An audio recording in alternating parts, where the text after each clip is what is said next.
ਆਦਿ ਸੱਚ ਜੁਗਾਦਿ ਸੱਚ ਹੈ ਭੀ ਸੱਚ। ਨਾਨਕ ਹੋਸੀ ਭੀ ਸੱਚ।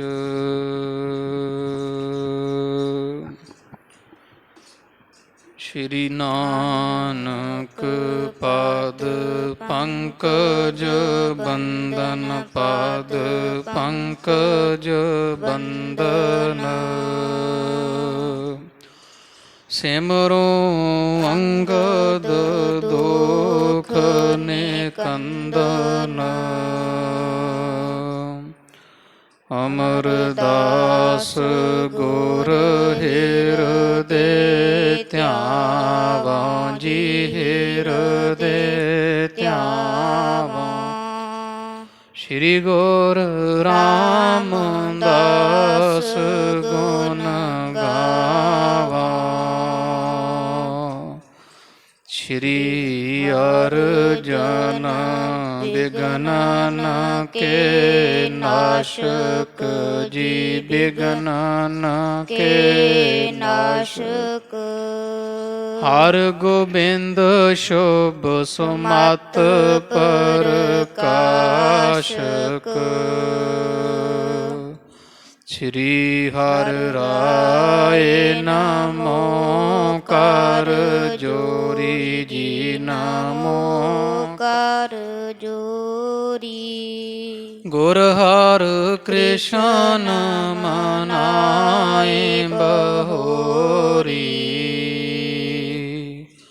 ਤੇਗ ਬਹਾਦਰ ਪਰਮ ਕਿਰਪਾਲਾ ਜੀ ਪਰਮ ਕਿਰਪਾਲਾ। ਸ਼੍ਰੀ ਗੁਰ ਗੋਬਿੰਦ ਸਿੰਘ ਬਿਸਾਲਾ।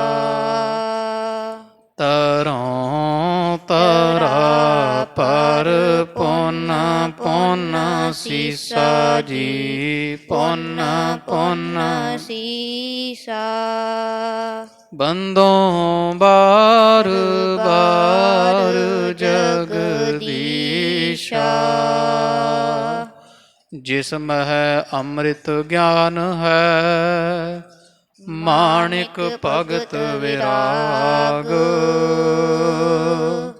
ਗੁਰੂ ਗ੍ਰੰਥ ਸਾਹਿਬ ਓਦਦ ਬੰਦੋਂ ਕਰ ਅਨੁਰਾਗ।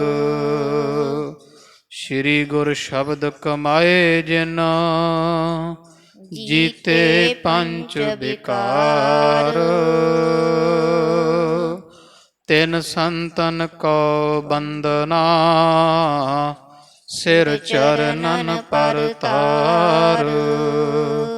ਤਿਨ ਸੰਤਨ ਕੋ ਬੰਦਨਾ ਸਿਰ ਚਰਨਨ ਪਰਤਾਰ।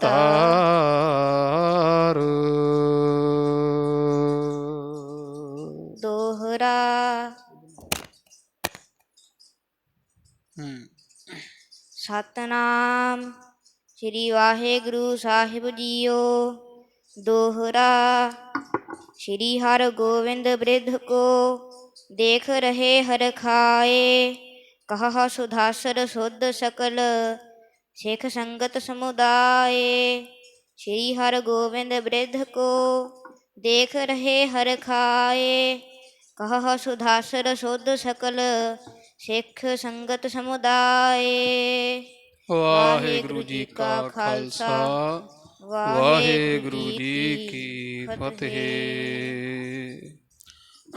ਪਤਿਤ ਪਾਵਨ ਭਗਤ ਵਛਲ ਜਗ ਦਾਤੇ ਗੁਰੂ ਗਰੀਬ ਨਵਾਜ। ਹਾਜ਼ਰਾ ਹਜੂਰ ਜਹਰਾ ਜਹੂਰ ਦੀਨਾ ਬੰਧੂ। ਦਾਸ ਪਾਤਸ਼ਾਹੀਓਂ ਜੀ ਕੇ ਪਾਵਨ ਪਵਿੱਤਰ ਸਰੂਪ। ਨੇਚਲ ਚੌਰ ਛਤਰ ਤਖਤ ਦੇ ਮਾਲਕ ਧੰਨ ਧੰਨ ਸਾਹਿਬ ਆਦਿ ਸ਼੍ਰੀ ਗੁਰੂ ਗ੍ਰੰਥ ਸਾਹਿਬ ਜੀ ਮਹਾਰਾਜ ਸੱਚੇ ਪਾਤਸ਼ਾਹ ਜੀਆਂ ਦੇ ਸੰਧਿਆ ਸਮੇਂ ਦੇ ਸਜ ਰਹੇ ਦੀਵਾਨ ਅੰਦਰ ਹਜ਼ੂਰ ਦੇ ਖੁੱਲ੍ਹੇ ਦਰਸ਼ਨ ਦੀਦਾਰ ਕਰਨ ਦਾ ਸੁਭਾਗ ਪ੍ਰਾਪਤ ਹੋਇਆ ਹੈ। ਬੜੀ ਦਇਆ ਮਿਹਰ ਦੇ ਸਦਕਾ ਆਪਾਂ ਨੂੰ ਰੋਜ਼ ਸਤ ਸੰਗਤ ਦੀਆਂ ਘੜੀਆਂ ਦਾ ਆਨੰਦ ਮਾਣਦਿਆਂ ਹੋਇਆਂ ਬੰਦੀ ਛੋੜ ਜਗ ਦਾ ਤੇ ਅਜਾਨ ਬਾਹੋ ਧੰਨ ਧੰਨ ਸਾਹਿਬ ਸ੍ਰੀ ਗੁਰੂ ਹਰਗੋਬਿੰਦ ਸਾਹਿਬ ਜੀ ਸੱਚੇ ਪਾਤਸ਼ਾਹ ਜੀਆਂ ਦੇ ਪਾਵਨ ਪਵਿੱਤਰ ਜੀਵਨ ਕੌਤਕ ਸ਼ਰਵਣ ਕਰਨ ਦਾ ਸੁਭਾਗ ਪ੍ਰਾਪਤ ਹੁੰਦਾ ਹੈ।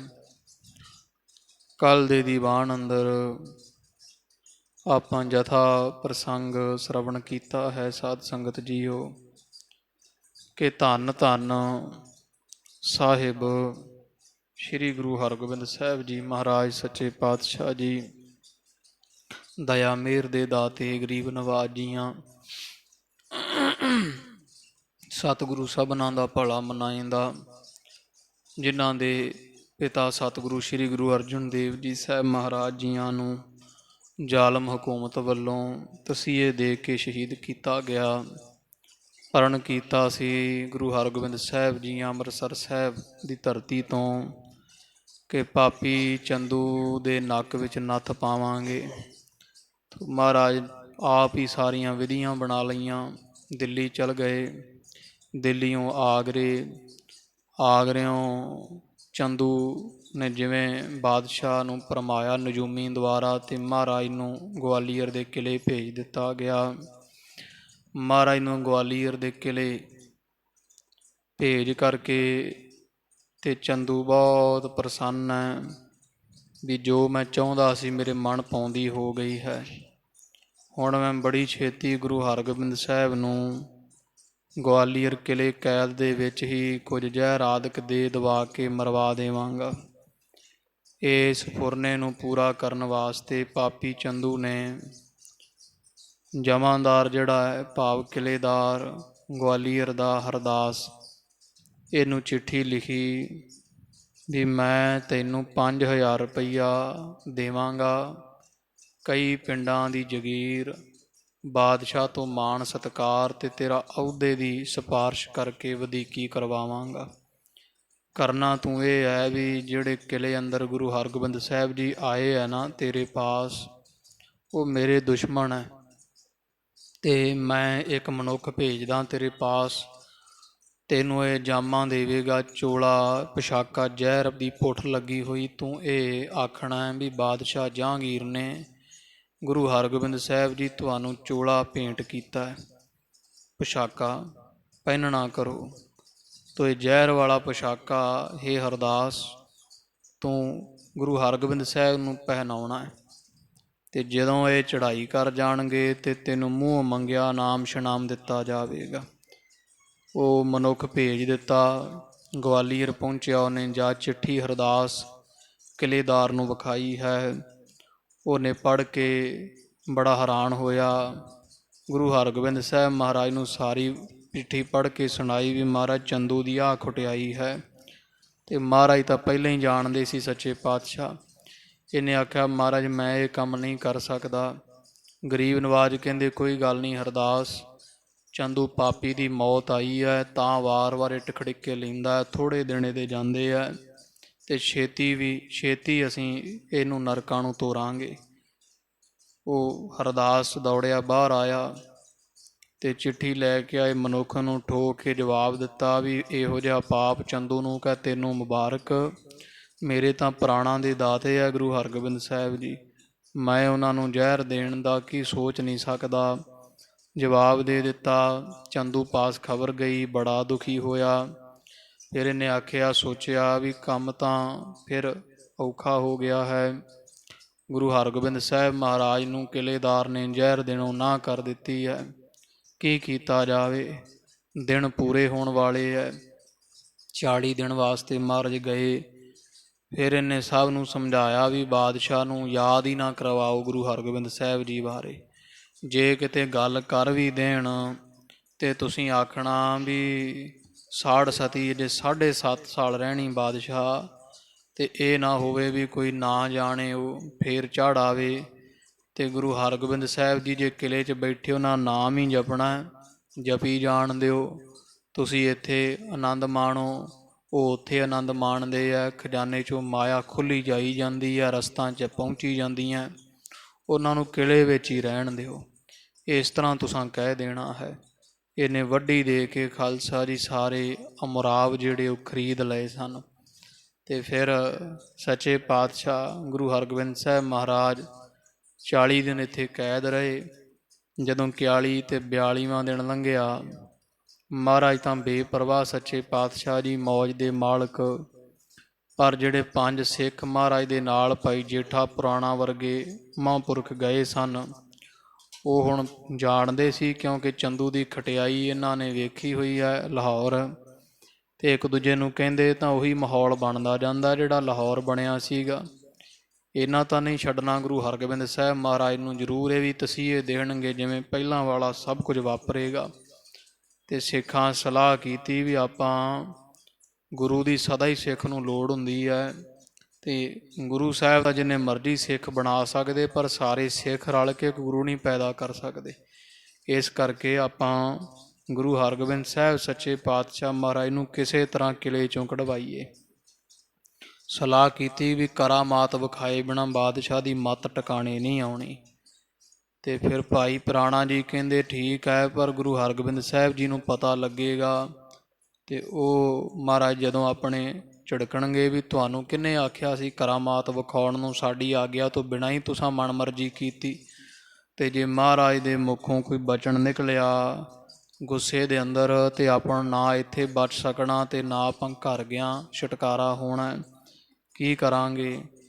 ਤੋ ਇਸ ਤਰ੍ਹਾਂ ਦੀ ਵਿਚਾਰ ਕਰਦੇ ਅਤੇ ਇਹਨਾਂ ਸਲਾਹ ਜਿਹੜੀ ਤਿਆਗ ਦਿੱਤੀ ਵੀ ਨਹੀਂ, ਮਹਾਰਾਜ ਦੀ ਆਗਿਆ ਬਿਨਾਂ ਕੁਝ ਨਹੀਂ ਕਰਨਾ। ਇਹ ਦਰਸਾਦ ਸਿੰਘ ਜੀ ਧੰਨ ਮਾਤਾ ਗੰਗਾ ਦੀ ਫਿਕਰ ਕਰਨ ਲੱਗੇ ਵੀ 42 ਦਿਨ ਹੋ ਗਏ ਹੈ। ਭਾਵੇਂ ਮਾਤਾ ਜੀ ਨੂੰ ਪਹਿਲਾਂ ਨਹੀਂ ਪਤਾ ਸੀਗਾ ਵੀ ਗਵਾਲੀਅਰ ਗਏ ਚਲੇ, ਪਰ ਸਮਾਂ 1.5-2 ਮਹੀਨੇ ਹੋ ਗਏ ਦਿੱਲੀ ਆਇਆ ਹੋਇਆ।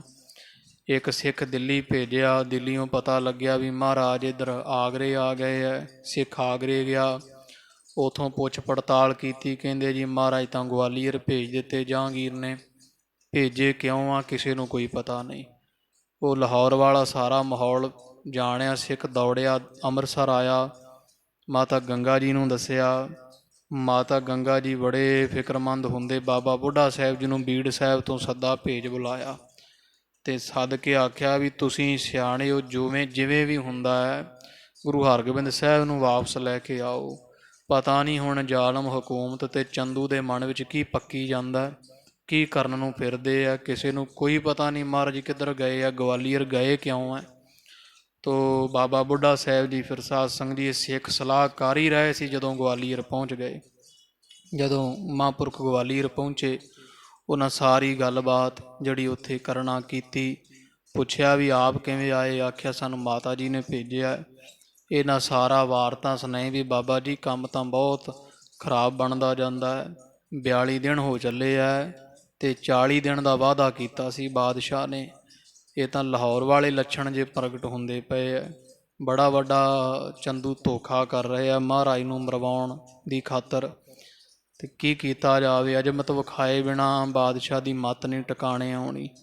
ਭਾਈ ਪੁਰਾਣਾ ਕਹਿੰਦਾ ਜੀ ਮੈਂ ਇਹਨਾਂ ਨੂੰ ਆਖਿਆ ਵੀ ਅਜਮਤ ਨਾ ਵਿਖਾਈਏ, ਮਹਾਰਾਜ ਗੁੱਸੇ ਹੋਣਗੇ, ਆਗਿਆ ਤੋਂ ਬਿਨਾਂ ਕੁਝ ਕਰਾਂਗੇ ਤਾਂ। ਅਤੇ ਹੱਸ ਕੇ ਬਾਬਾ ਬੁੱਢਾ ਸਾਹਿਬ ਜੀ ਕਹਿੰਦੇ ਆਪਾਂ ਨੂੰ ਕੀ ਲੋੜ ਹੈ ਆਪਦੇ ਸਿਰ ਸਾਰਾ ਬਲਾ ਲੈਣ ਦੀ, ਜੋ ਮਰਜ਼ੀ ਕਰੋ, ਜਿਵੇਂ ਮਹਾਰਾਜ ਨੂੰ ਕਢਾਇਆ ਜਾਂਦਾ ਕਿਲੇ 'ਚੋਂ ਬਾਹਰ ਕਢਾਈਏ। ਜੇ ਮਹਾਰਾਜ ਗੁੱਸੇ ਹੋਣਗੇ ਤਾਂ ਆਪਾਂ ਨੂੰ ਤਾਂ ਮਾਤਾ ਗੰਗਾ ਨੇ ਕਿਹਾ ਹੀ ਹੋਇਆ ਵੀ ਜਿਵੇਂ ਹੁੰਦਾ ਕਰਕੇ ਮਹਾਰਾਜ ਨੂੰ ਲੈ ਆਓ, ਅਤੇ ਆਪਾਂ ਹੱਥ ਮਾਤਾ ਗੰਗਾ ਜੀ ਵੱਲ ਕਰ ਦੇਣਾ ਵੀ ਮਾਤਾ ਗੰਗਾ ਜੀ ਨੇ ਮਹਾਰਾਜ ਕਿਹਾ ਸਾਨੂੰ, ਅਤੇ ਮਾਤਾ ਜੀ ਨੂੰ ਮਹਾਰਾਜ ਕੁਝ ਕਹਿ ਨਹੀਂ ਸਕਦੇ। ਤੋ ਐਡੀ ਸੋਝੀ ਵਾਲਾ ਬਚਨ ਬਾਬਾ ਬੁੱਢਾ ਸਾਹਿਬ ਦੀਆਂ ਸਭ ਨੂੰ ਸੁਣਾ ਕੇ ਹੈਰਾਨ ਕਰ ਦਿੱਤਾ।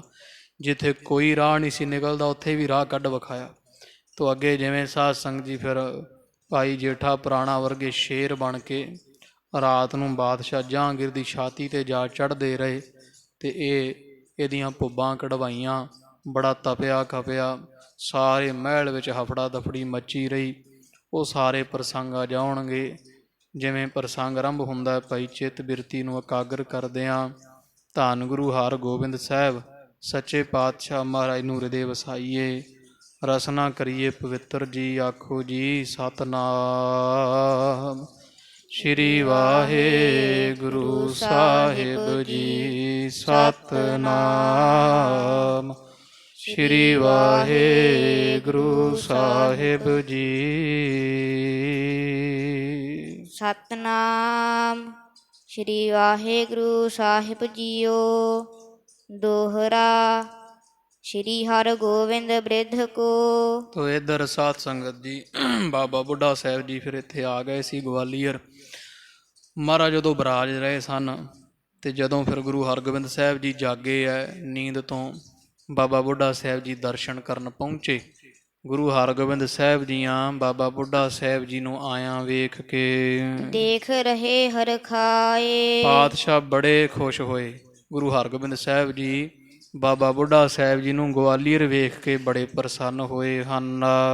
ਸੁਧ ਕਹ ਸੁਧਾਸਰ ਸੁਧ ਸਕਲ। ਤੇ ਕਹਿਣ ਲੱਗੇ, ਹੇ ਬਾਬਾ ਬੁੱਢਾ ਸਾਹਿਬ ਜੀ, ਸੁਣਾਓ ਖਾਂ ਸਾਨੂੰ ਸੁਧਾਸਰ ਕਹੀਏ ਅੰਮ੍ਰਿਤਸਰ ਸਾਹਿਬ ਦੀ ਕੀ ਖਬਰ ਹੈ। ਤੁਸੀਂ ਅੰਮ੍ਰਿਤਸਰ ਸਾਹਿਬ ਤੋਂ ਆਏ ਹੋ ਤੇ ਅੰਮ੍ਰਿਤਸਰ ਸਾਹਿਬ ਦੀਆਂ ਬਾਤਾਂ ਸੁਣਾਓ। ਕੀ ਉੱਥੇ ਸਭ ਕੁਝ ਸੁੱਖ ਸ਼ਾਂਤੀ ਹੈ, ਖੈਰ ਸੁੱਖ ਹੈ? ਸਿੱਖ ਸੰਗਤ ਸਮੁਦਾਏ। ਕਿਵੇਂ ਸੰਗਤਾਂ ਦਾ ਕੀ ਹਾਲ ਹੈ? ਕਿਵੇਂ ਸੰਗਤਾਂ ਜੁੜਦੀਆਂ ਹੈ? ਕੋਈ ਮੁਸ਼ਕਲ ਤਾਂ ਨਹੀਂ ਤੁਹਾਨੂੰ ਆਈ ਉੱਥੇ? ਅੰਮ੍ਰਿਤਸਰ ਸਾਹਿਬ ਪਰਿਵਾਰਾਂ ਦੀ, ਸਿੱਖਾਂ ਦੀ ਸੁੱਖ ਸਾਂਦ ਬਾਰੇ ਦੱਸੋ ਜੀ। ਚੌਪਈ। ਪ੍ਰਿਯ ਪੁੱਤਰਾ ਜੋ ਪੁੱਤਰੀ ਖਤ ਆਵੈ। ਤੋ ਪ੍ਰਤੀਖਤ ਆਵੈ। ਇਧਰ ਪ੍ਰਿਆ ਪੁੱਤਰਾ ਵੀ ਸਾਡੇ ਮਾਤਾ ਜੀ ਜਿਹੜੇ ਹੈ ਉਹ ਤਾਂ ਜ਼ਰੂਰ ਉਡੀਕਦੇ ਹੋਣੇ ਆ ਵੀ ਕਦੋਂ ਸਾਡੇ ਹਰਗੋਬਿੰਦ ਸਾਹਿਬ ਜੀ ਵਾਪਸ ਮੁੜ ਕੇ ਆਉਣਗੇ ਦਿੱਲੀ ਤੋਂ। ਮਹਾਰਾਜ ਕਹਿੰਦੇ ਸਾਡੇ ਮਾਤਾ ਜੀ ਦੀ ਸੁਣਾਓ ਵੀ ਕੀ ਉਡੀਕਦੇ ਆ ਵੀ ਕਦੋਂ ਅਸੀਂ ਵਾਪਸ ਮੁੜਨਾ ਹੈ। ਅਸਮਮ ਮਾਤ ਸਨੇਹ ਉਪਾਵੈ। ਸਾਨੂੰ ਪਤਾ ਹੈ ਸਾਡੇ ਮਾਤਾ ਜੀ ਨੇ ਕਦੇ ਸਾਡਾ ਵਿਛੋੜਾ ਨਹੀਂ ਅੱਜ ਤੱਕ ਚੱਲਿਆ ਜਿਉਂ ਜੰਮੇ ਹਾਂ, ਤੇ ਅੱਜ ਵੀ ਸਾਡੇ ਮਾਤਾ ਜੀ ਦੇ ਮਨ ਵਿੱਚ ਬੜਾ ਮੋਹ ਪੈਦਾ ਹੁੰਦਾ ਹੋਵੇਗਾ ਕਦੋਂ ਸਾਡੇ ਪੁੱਤਰ ਵਾਪਸ ਦਿੱਲੀੋਂ ਆਉਣਗੇ। ਸਕਲ ਕੁਸ਼ਲ ਤਿਨ ਅਹੈ ਸਰੀਰ। ਤੇ ਮਾਤਾ ਗੰਗਾ ਜੀ ਬਾਬਤ ਵੀ ਸੁਣਾਓ ਬਾਬਾ ਬੁੱਢਾ ਸਾਹਿਬ ਜੀ, ਕੀ ਹਾਲ ਹੈ ਸਾਡੇ ਮਾਤਾ ਗੰਗਾ ਜੀਆਂ ਦਾ? ਵਿਖਣ ਚਹਤ ਮਮ ਕੋ ਯੁਤ ਧੀਰ। ਉਹ ਤਾਂ ਸਾਨੂੰ ਵੇਖਣ ਵਾਸਤੇ ਬੜੇ ਵਿਆਕੁਲ ਹੁੰਦੇ ਹੋਣੇ ਆ, ਬੜਾ ਮਨ ਕਰਦਾ ਹੋਣਾ ਸਾਡੇ ਦਰਸ਼ਨਾਂ ਨੂੰ। ਪੁੱਤ ਦਾ ਮੁਖ ਵੇਖਣ ਵਾਸਤੇ ਧੀਰਜ ਨਹੀਂ ਰਹਿ ਗਈ ਹੋਣੀ ਹੈ। ਕਿਮ ਆਗਮਨ ਆਪ ਕੋ ਭਇਓ। ਤੇ ਨਾਲੇ ਵੀ ਦੱਸੋ ਵੀ ਤੁਸੀਂ ਤਾਂ ਅੰਮ੍ਰਿਤਸਰ ਸਾਹਿਬ ਅਚਾਨਕ ਹੀ ਇੱਥੇ ਆ ਗਏ ਗਵਾਲੀਅਰ, ਤੁਹਾਡਾ ਇੱਥੇ ਆਉਣ ਦਾ ਕੀ ਕਾਰਨ ਹੈ? ਕਾਇਆ ਨਿਬਲ ਖੇਦ ਮਗ ਲਿਓ। ਵੀ ਤੁਸੀਂ ਤਾਂ ਬੜੇ ਸਰੀਰ ਦੇ ਕਮਜ਼ੋਰੇ ਹੋ, ਵੀ ਭਾਵ ਬੁੱਢੇ ਹੋ ਕੇ ਇੰਨੀ ਬਿਰਧ ਅਵਸਥਾ ਵਿੱਚ ਵੀ ਘੋੜੇ ਤੇ ਚੜ੍ਹ ਕੇ ਤੇ ਐਡੀ ਰਸਤੇ ਦੀ ਮੁਸ਼ਕਲ ਲੈ ਕੇ ਇੱਥੇ ਇੰਨੀ ਦੂਰ ਆਏ ਹੋ। ਇਹੋ ਜਿਹੀ ਕਿਹੜੀ ਗੱਲ ਆਣ ਬਣੀ ਵੀ ਤੁਹਾਨੂੰ ਇੰਨੀ ਦੂਰ ਆਪ ਨੂੰ ਆਉਣਾ ਪਿਆ ਹੈ? ਅਸ ਪਰ ਚੜਨੋ ਚਰਨ ਹਮੇਸ਼। ਕਿਉਂਕਿ ਜਿਹੜਾ ਘੋੜੇ ਤੇ ਚੜ੍ਹਨਾ ਆ ਐਡੇ ਲੰਮੇ ਪੈਂਡੇ ਵਾਸਤੇ ਤਾਂ ਲੰਮਾ ਪੈਂਡਾ ਜਿਹੜਾ ਘੋੜੇ ਤੇ ਚੜ੍ਹ ਕੇ ਲਗਾਤਾਰ ਤੈਅ ਕਰਨਾ ਪੈਂਦਾ ਹੈ। ਹੋਇਓ ਹੋਏਗੋ ਸ਼ਰਮਤ ਵਿਸ਼ੇਸ਼। ਤੇ ਤੁਹਾਨੂੰ ਤਾਂ ਬੜੀ ਥਕਾਵਟ ਹੋ ਗਈ ਹੋਣੀ ਹੈ। ਤੁਸੀਂ ਤਾਂ ਇੰਨੇ ਬਿਰਧ ਸਰੀਰ ਵਿੱਚ ਘੋੜੇ ਤੇ ਕਿੰਨੇ ਕਿੰਨੇ ਕੋਹ ਚੜ੍ਹ ਕੇ ਆਏ, ਬੜਾ ਤੁਹਾਨੂੰ ਥਕਾਵਟ ਥਕਾਨਾ ਹੋ ਗਿਆ ਹੋਵੇਗਾ। ਸ਼੍ਰੀ ਨਾਨਕ ਕੇ ਹੇਰਨ ਹਾਰੇ। ਇਹ ਬਾਬਾ ਬੁੱਢਾ ਸਾਹਿਬ ਜੀ ਮਹਾਂਪੁਰਖੋ ਤੁਸੀਂ ਧੰਨ ਹੋ, ਧੰਨ ਗੁਰੂ ਨਾਨਕ ਦੇਵ ਸਾਹਿਬ ਮਹਾਰਾਜ ਦੇ ਦਰਸ਼ਨ ਕੀਤੇ ਹੋਏ ਆ। ਵੱਡੀ ਅਵਸਥਾ ਬਲ ਤਨ ਹਾਰੇ। ਬੜੀ ਤੁਹਾਡੀ ਅਵਸਥਾ ਹੈ, ਬ੍ਰਹਮ ਗਿਆਨੀ ਹੋ, ਪਰ ਸਰੀਰ ਨੇ ਤੁਹਾਡਾ ਜਿਹੜਾ ਵਾ ਉਹ ਬਲ ਹਾਰਿਆ ਹੋਇਆ, ਭਾਵ ਅਵਸਥਾ ਉੱਚੀ ਹੈ ਤੇ ਸਰੀਰ ਤੁਹਾਡਾ ਬੜਾ ਕਮਜ਼ੋਰਾ ਤੇ ਬਿਰਧ ਹੋ ਗਿਆ ਉਮਰ ਦੇ ਹਿਸਾਬ ਨਾਲ। ਬੈਠ ਰਹਿਣ ਹੀ ਤੁਮ ਬਨ ਆਵੈ। ਤੇ ਤੁਸੀਂ ਨਾ ਐਵੇਂ ਸਫ਼ਰ ਕਰਿਆ ਕਰੋ, ਤੁਹਾਡੇ ਵਰਗੇ ਬੁੱਢੇ ਬਿਰਧ ਸਰੀਰ ਨੂੰ ਤਾਂ ਬੈਠੇ ਰਹਿਣਾ ਹੀ ਸ਼ੋਭਾ ਪਾਉਂਦਾ ਵੀ ਤੁਸੀਂ ਜ਼ਿਆਦਾ ਸਫ਼ਰ ਨਾ ਕਰਿਆ ਕਰੋ। ਕਿਉਂ ਇੱਥੇ ਆਏ ਤੁਸੀਂ? ਬੈਠੇ ਹੀ ਚੰਗੇ ਲੱਗਦੇ ਸੀ, ਥਕਾਵਟ ਕਿਉਂ ਕਰਵਾਈ ਹੈ? ਦਰਸ਼ਨ ਤੇ ਗਣ ਦੋਸ਼ ਮਿਟਾਵੈ। ਤੇ ਤੁਹਾਡੇ ਵਰਗੇ ਮਹਾਂਪੁਰਖ ਜਿਨ੍ਹਾਂ ਨੇ ਗੁਰੂ ਨਾਨਕ ਦੇਵ ਸਾਹਿਬ ਦੇ ਦਰਸ਼ਨ ਕੀਤੇ ਆ, ਤੁਹਾਡੇ ਦਰਸ਼ਨ ਜਿਹੜਾ ਕਰ ਲਵੇ ਉਹਦੇ ਸਾਰੇ ਹੀ ਔਗਣ ਮਿਟ ਜਾਂਦੇ। ਕੀਤੇ ਪਾਪ ਦੋਸ਼ ਤੁਹਾਡੇ ਦਰਸ਼ਨਾਂ ਤੋਂ ਨਾਸ਼ ਹੋ ਜਾਂਦੇ ਆ। ਬਚਨ ਤੁਮਾਰੇ ਸੁਧਾ ਸਮਾਨ। ਤੇ ਤੁਹਾਡੇ ਬਚਨ ਬਾਬਾ ਜੀ ਅੰਮ੍ਰਿਤ ਵਰਗੇ ਆ, ਸੁਣ ਕੇ ਆਨੰਦ ਪ੍ਰਾਪਤ ਹੁੰਦਾ ਹੈ। ਸ਼ਰਵਣ ਕਰੇ ਸੁਖ ਲਹੈ ਮਹਾਨ। ਜਿਹੜਾ ਤੁਹਾਡੇ ਬਚਨ ਸੁਣ ਲੈਂਦਾ ਉਹ ਬੜਾ ਮਹਾਨ ਸੁਖ ਪ੍ਰਾਪਤ ਕਰਦਾ। ਤੁਹਾਡੇ ਬਚਨਾਂ ਵਿੱਚ ਬੜਾ ਸੁਖ ਮਿਲਦਾ ਹੈ। ਕਿਰਪਾ ਸਹਿਤ ਕੋਮਲ ਗੁਰਬਾਣੀ। ਤੋ ਜਦੋਂ ਗੁਰੂ ਹਰਗੋਬਿੰਦ ਸਾਹਿਬ ਮਹਾਰਾਜ ਸੱਚੇ ਪਾਤਸ਼ਾਹ ਜੀਆਂ ਨੇ ਬਚਨ ਕੀਤੇ, ਆਖਿਆ ਬਾਬਾ ਬੁੱਢਾ ਸਾਹਿਬ ਜੀ, ਤੁਸੀਂ ਤਾਂ ਮਹਾਨ ਗੁਰਸਿੱਖ ਹੋ, ਤੇ ਤੁਹਾਨੂੰ ਕਿਉਂ ਇੱਥੇ ਇਹੋ ਜਿਹੀ ਕਿਹੜੀ ਗੱਲ ਬਣੀ ਵੀ ਤੁਹਾਨੂੰ ਗਵਾਲੀਅਰ ਆਉਣਾ ਪਿਆ। ਤੋ ਬਾਬਾ ਬੁੱਢਾ ਸਾਹਿਬ ਦੀਆਂ ਜਦੋਂ ਕਿਰਪਾ ਦੇ ਸਹਿਤ ਗੁਰੂ ਹਰਗੋਬਿੰਦ ਸਾਹਿਬ ਦੇ ਬਚਨ ਸੁਣੇ ਨਾ ਵੀ ਮਹਾਰਾਜ ਸਾਡੇ ਤੇ ਬੜੇ ਕਿਰਪਾਲੂ ਹਨ, ਸੁਨਤ ਆਨੰਦਿਤ ਆਪ ਬਖਾਨੀ। ਤੇ ਬੜਾ ਆਨੰਦ ਆਇਆ। ਹੱਸਦੇ ਹੋਏ ਹੱਥ ਜੋੜ ਕੇ ਬਾਬਾ ਬੁੱਢਾ ਸਾਹਿਬ ਜੀ ਬੋਲੇ ਹਨ, ਛੋਰ ਸੁਧਾਸਰ ਕੋ ਜਿਮ ਵੀ ਆਏ। ਮਹਾਰਾਜ ਸੁਣੋ, ਅਸੀਂ ਜਿਵੇਂ ਅੰਮ੍ਰਿਤਸਰ ਸਾਹਿਬ ਤੋਂ ਇੱਥੇ ਆਏ ਆਂ, ਵੀ ਸਾਨੂੰ ਇੱਥੇ ਕਿਉਂ ਆਉਣਾ ਪਿਆ, ਸੁਣਨਾ ਕਰੋ ਜੀ। ਕੁਸ਼ਲ ਛੇਮ ਸੋ ਬਸਹਿ ਤਿਥਾਏ। ਵੀ ਮਹਾਰਾਜ ਵੀ ਇੱਕ ਤਾਂ ਪਹਿਲੀ ਇਹ ਹੈ ਵੀ ਅੰਮ੍ਰਿਤਸਰ ਦੀ ਚਿੰਤਾ ਨਾ ਕਰੋ। ਅੰਮ੍ਰਿਤਸਰ ਸਾਹਿਬ ਸਾਰੀਆਂ ਸੰਗਤਾਂ ਮਸੰਦ, ਤੁਹਾਡੇ ਮਾਤਾ ਜੀ ਜਿੰਨੇ ਗੁਰਮੁਖ ਸਿੱਖ ਪਰਿਵਾਰ ਸਾਰੇ ਤੁਹਾਡੀ ਦਇਆ ਮਿਹਰ ਦੇ ਨਾਲ ਬੜੇ ਆਨੰਦ ਨਾਲ ਰਹਿ ਰਹੇ ਹਨ। ਸਰਬ ਔਰ ਤੇ ਸੰਗਤ ਤੇ ਆਵੈ। ਇਕੱਠ ਬਹੁਤ ਹੁੰਦਾ ਜੇ ਵੀ ਅੰਮ੍ਰਿਤਸਰ ਸਾਹਿਬ ਹਰਿਮੰਦਰ ਦੇ ਦਰਸ਼ਨ ਕਰਨ ਵਾਸਤੇ ਦੂਰੋਂ ਦੂਰੋਂ ਸੰਗਤਾਂ ਆਉਂਦੀਆਂ ਹਨ, ਮੁਦਤ ਹਿਰਦੇ ਅੰਮ੍ਰਿਤ ਸਰ ਨਾਵੈ। ਤੇ ਬੜਾ ਆਨੰਦ ਲੈਂਦੀਆਂ ਸੰਗਤਾਂ ਅੰਮ੍ਰਿਤਸਰ ਸਾਹਿਬ ਦੇ ਇਸ਼ਨਾਨ ਕਰਦੀਆਂ ਹਨ। ਹਰ ਮੰਦਰ ਮਹਿ ਜਾਹੇ ਬਹੋਰੀ। ਅੰਮ੍ਰਿਤ ਸਰੋਵਰ ਦੇ ਇਸ਼ਨਾਨ ਕਰਨ ਤੋਂ ਬਾਅਦ ਸੰਗਤਾਂ ਹਰਿਮੰਦਰ ਸਾਹਿਬ ਧੰਨ ਗੁਰੂ ਗ੍ਰੰਥ ਸਾਹਿਬ ਮਹਾਰਾਜ ਦੇ ਦਰਸ਼ਨ ਕਰਦੀਆਂ। ਪਰਮ ਪ੍ਰੇਮ ਤੇ ਅਰਪ ਅਕੋਰੀ। ਤੇ ਨਾਨਾ ਤਰ੍ਹਾਂ ਦੀਆਂ ਭੇਟਾਵਾਂ ਲਿਆ ਲਿਆ ਕੇ ਧੰਨ ਗੁਰੂ ਗ੍ਰੰਥ ਸਾਹਿਬ ਮਹਾਰਾਜ ਦੇ ਚਰਨਾਂ ਵਿੱਚ ਭੇਟ ਕਰਦੀਆਂ, ਅਰਦਾਸੇ ਕਰਵਾਉਂਦੀਆਂ ਸੰਗਤਾਂ। ਸਿਮਰਤ ਹੈ ਇੱਕ ਦਰਸ ਤੁਹਾਰਾ। ਪਰ ਮਹਾਰਾਜ ਜਦੋਂ ਜਿਹੜੀ ਵੀ ਸੰਗਤ ਆਉਂਦੀ ਤੇ ਤੁਹਾਡਾ ਨਾਮ ਪੁੱਛਦੀ ਵੀ ਮਹਾਰਾਜ ਕਿੱਥੇ ਆ, ਗੁਰੂ ਹਰਗੋਬਿੰਦ ਸਾਹਿਬ ਦੇ ਦਰਸ਼ਨ ਨਹੀਂ ਹੁੰਦੇ। ਤੋ ਗਰੀਬ ਨਵਾਜ ਜਿੰਨੀਆਂ ਸੰਗਤਾਂ ਤੁਹਾਡੇ ਦਰਸ਼ਨਾਂ ਦੀ ਬੜੀ ਚਾਹਨਾ ਰੱਖਦੀਆਂ ਹਨ। ਕਰਹਿ ਪ੍ਰਤੀਖਣ ਭਾਉ ਉਦਾਰਾ। ਤੋ ਮਹਾਰਾਜ ਤੁਹਾਡਾ ਪ੍ਰਤੀਖਣ ਕਰਦੀ ਸੰਗਤ, ਤੁਹਾਡੀ ਉਡੀਕ ਕਰਦੀ, ਬੜੀ ਵਿਆਕੁਲ ਹੈ। ਤੁਹਾਡੇ ਦਰਸ਼ਨ ਕਰਨ ਵਾਸਤੇ ਸੰਗਤ ਦੇ ਮਨ ਵਿੱਚ ਬੜਾ ਚਾਅ ਤੇ ਬੜੀਆਂ ਉਡੀਕਾਂ ਹਨ। ਰਾਵਰ ਕੀ ਸੁਧ ਪਹੁੰਚੀ ਜਾਏ। ਕਿਉਂਕਿ ਤੁਹਾਡੀ ਖਬਰ ਪਹੁੰਚ ਗਈ ਸੀ ਅੰਮ੍ਰਿਤਸਰ ਸਾਹਿਬ, ਤੁਹਾਡੀ ਸਾਰੀ ਗੱਲਬਾਤ ਇੱਥੋਂ ਦੀ ਦਿੱਲੀ ਦੀ ਅੰਮ੍ਰਿਤਸਰ ਸਾਹਿਬ ਸਮੇਂ-ਸਮੇਂ ਸਿੱਖ ਭੇਜ ਦਿੰਦੇ ਰਹੇ ਆ, ਜਿਹੜੀਆਂ ਦਿੱਲੀ ਇਲਾਕੇ ਦੀਆਂ ਸੰਗਤਾਂ ਹਨ। ਸ਼ਾਹ ਮਿਲਿਓ ਬਹੁ ਪ੍ਰੇਮ ਉਪਾਏ। ਉੱਥੇ ਪਤਾ ਲੱਗ ਗਿਆ ਸੀ ਸਾਰਿਆਂ ਨੂੰ ਵੀ ਬਾਦਸ਼ਾਹ ਜਹਾਂਗੀਰ ਜਦੋਂ ਤੁਸੀਂ ਦਿੱਲੀ ਆਏ ਤੇ ਤੁਹਾਨੂੰ ਬੜੇ ਪ੍ਰੇਮ ਨਾਲ ਬਾਦਸ਼ਾਹ ਮਿਲਿਆ ਸੀ, ਬੜਾ ਪ੍ਰੇਮ ਪੈਦਾ ਹੋਇਆ ਮਿਲ ਕਰਕੇ। ਇਹ ਹਿੱਲਦਾ ਹੀ ਤੁਸੀਂ ਸੰਗ ਅਖੇਰ ਸ਼ੇਰ ਕੋ ਮਾਰਾ। ਤੇ ਇਹ ਵੀ ਮਹਾਰਾਜ ਪਤਾ ਲੱਗ ਗਿਆ ਸੀ, ਸਾਨੂੰ ਸੁਣ ਲਿਆ ਸੀ, ਅਸੀਂ ਸਿੱਖਾਂ ਪਾਸੋਂ ਸੁਨੇਹਾ ਆ ਗਿਆ ਸੀ ਵੀ ਤੁਸੀਂ ਜੰਗਲ ਵਿੱਚ ਬਾਦਸ਼ਾਹ ਦੇ ਸਾਹਮਣੇ ਬੜਾ ਤਗੜਾ ਭਿਆਨਕ ਸ਼ੇਰ ਵੱਢ ਕੇ 2 ਟੋਟੇ ਕਰਕੇ ਸੁੱਟ ਦਿੱਤਾ ਸੀ। ਭਇਓ ਜਗਤ ਮਹਿ ਸੁਜਾਸ ਤੁਮਾਰਾ। ਤੇ ਇਕੱਲੇ ਦਿੱਲੀ ਨਹੀਂ, ਪੰਜਾਬ ਅੰਮ੍ਰਿਤਸਰ ਨਹੀਂ, ਸਾਰੇ ਸੰਸਾਰ ਵਿੱਚ ਹੀ ਤੁਹਾਡੇ ਸ਼ੇਰ ਮਾਰਨ ਦੀ ਗਾਥਾ ਇੰਨੀ ਥੋੜੀ ਉਮਰ ਵਿੱਚ ਐਡਾ ਵੱਡਾ ਸ਼ਿਕਾਰ ਕਰਨ ਦੀ ਸੋਭਾ ਸਭ ਪਾਸੇ ਫੈਲ ਰਹੀ ਹੈ। ਡੇਰੇ ਵਿਖੇ ਸ਼ਾਹੋ ਚਲਾਇਓ। ਤੇ ਇੱਕ ਇਹ ਵੀ ਖਬਰ ਆਈ ਸਾਡੇ ਕੋਲ ਵੀ ਸੁਣਿਆ ਸੀ, ਇੱਕ ਦਿਨ ਤੁਹਾਡੇ ਕੋਲ ਬਾਦਸ਼ਾਹ ਜਹਾਂਗੀਰ ਆਪ ਚੱਲ ਕੇ ਆਇਆ ਵੀ ਅੱਗੇ ਤਾਂ ਤੁਸੀਂ ਜਾਂਦੇ ਸੀ ਨਾ ਉਹਦੇ ਮਹਿਲ ਵਿੱਚ, ਪਰ ਸ਼ਿਕਾਰ ਕਰਨ ਤੋਂ ਬਾਅਦ ਬਾਦਸ਼ਾਹ ਜਹਾਂਗੀਰ ਖੁਦ ਚੱਲ ਕੇ ਤੁਹਾਡੇ ਡੇਰੇ ਮਜਨੂ ਟਿੱਲੇ ਤੁਹਾਡੇ ਦਰਸ਼ਨ ਕਰਨ ਆਇਆ ਸੀ। ਗੁਰੂ ਅਧਾਇਥ ਅਧਿਕ ਵਧਾਇਓ। ਤੇ ਗੁਰੂ ਹਰਗੋਬਿੰਦ ਸਾਹਿਬ ਜੀ ਤੁਹਾਡਾ ਬੜਾ ਸਤਿਕਾਰ ਵਧਿਆ ਹੋਇਆ ਬਾਦਸ਼ਾਹ ਦੇ ਹਿਰਦੇ ਅੰਦਰ।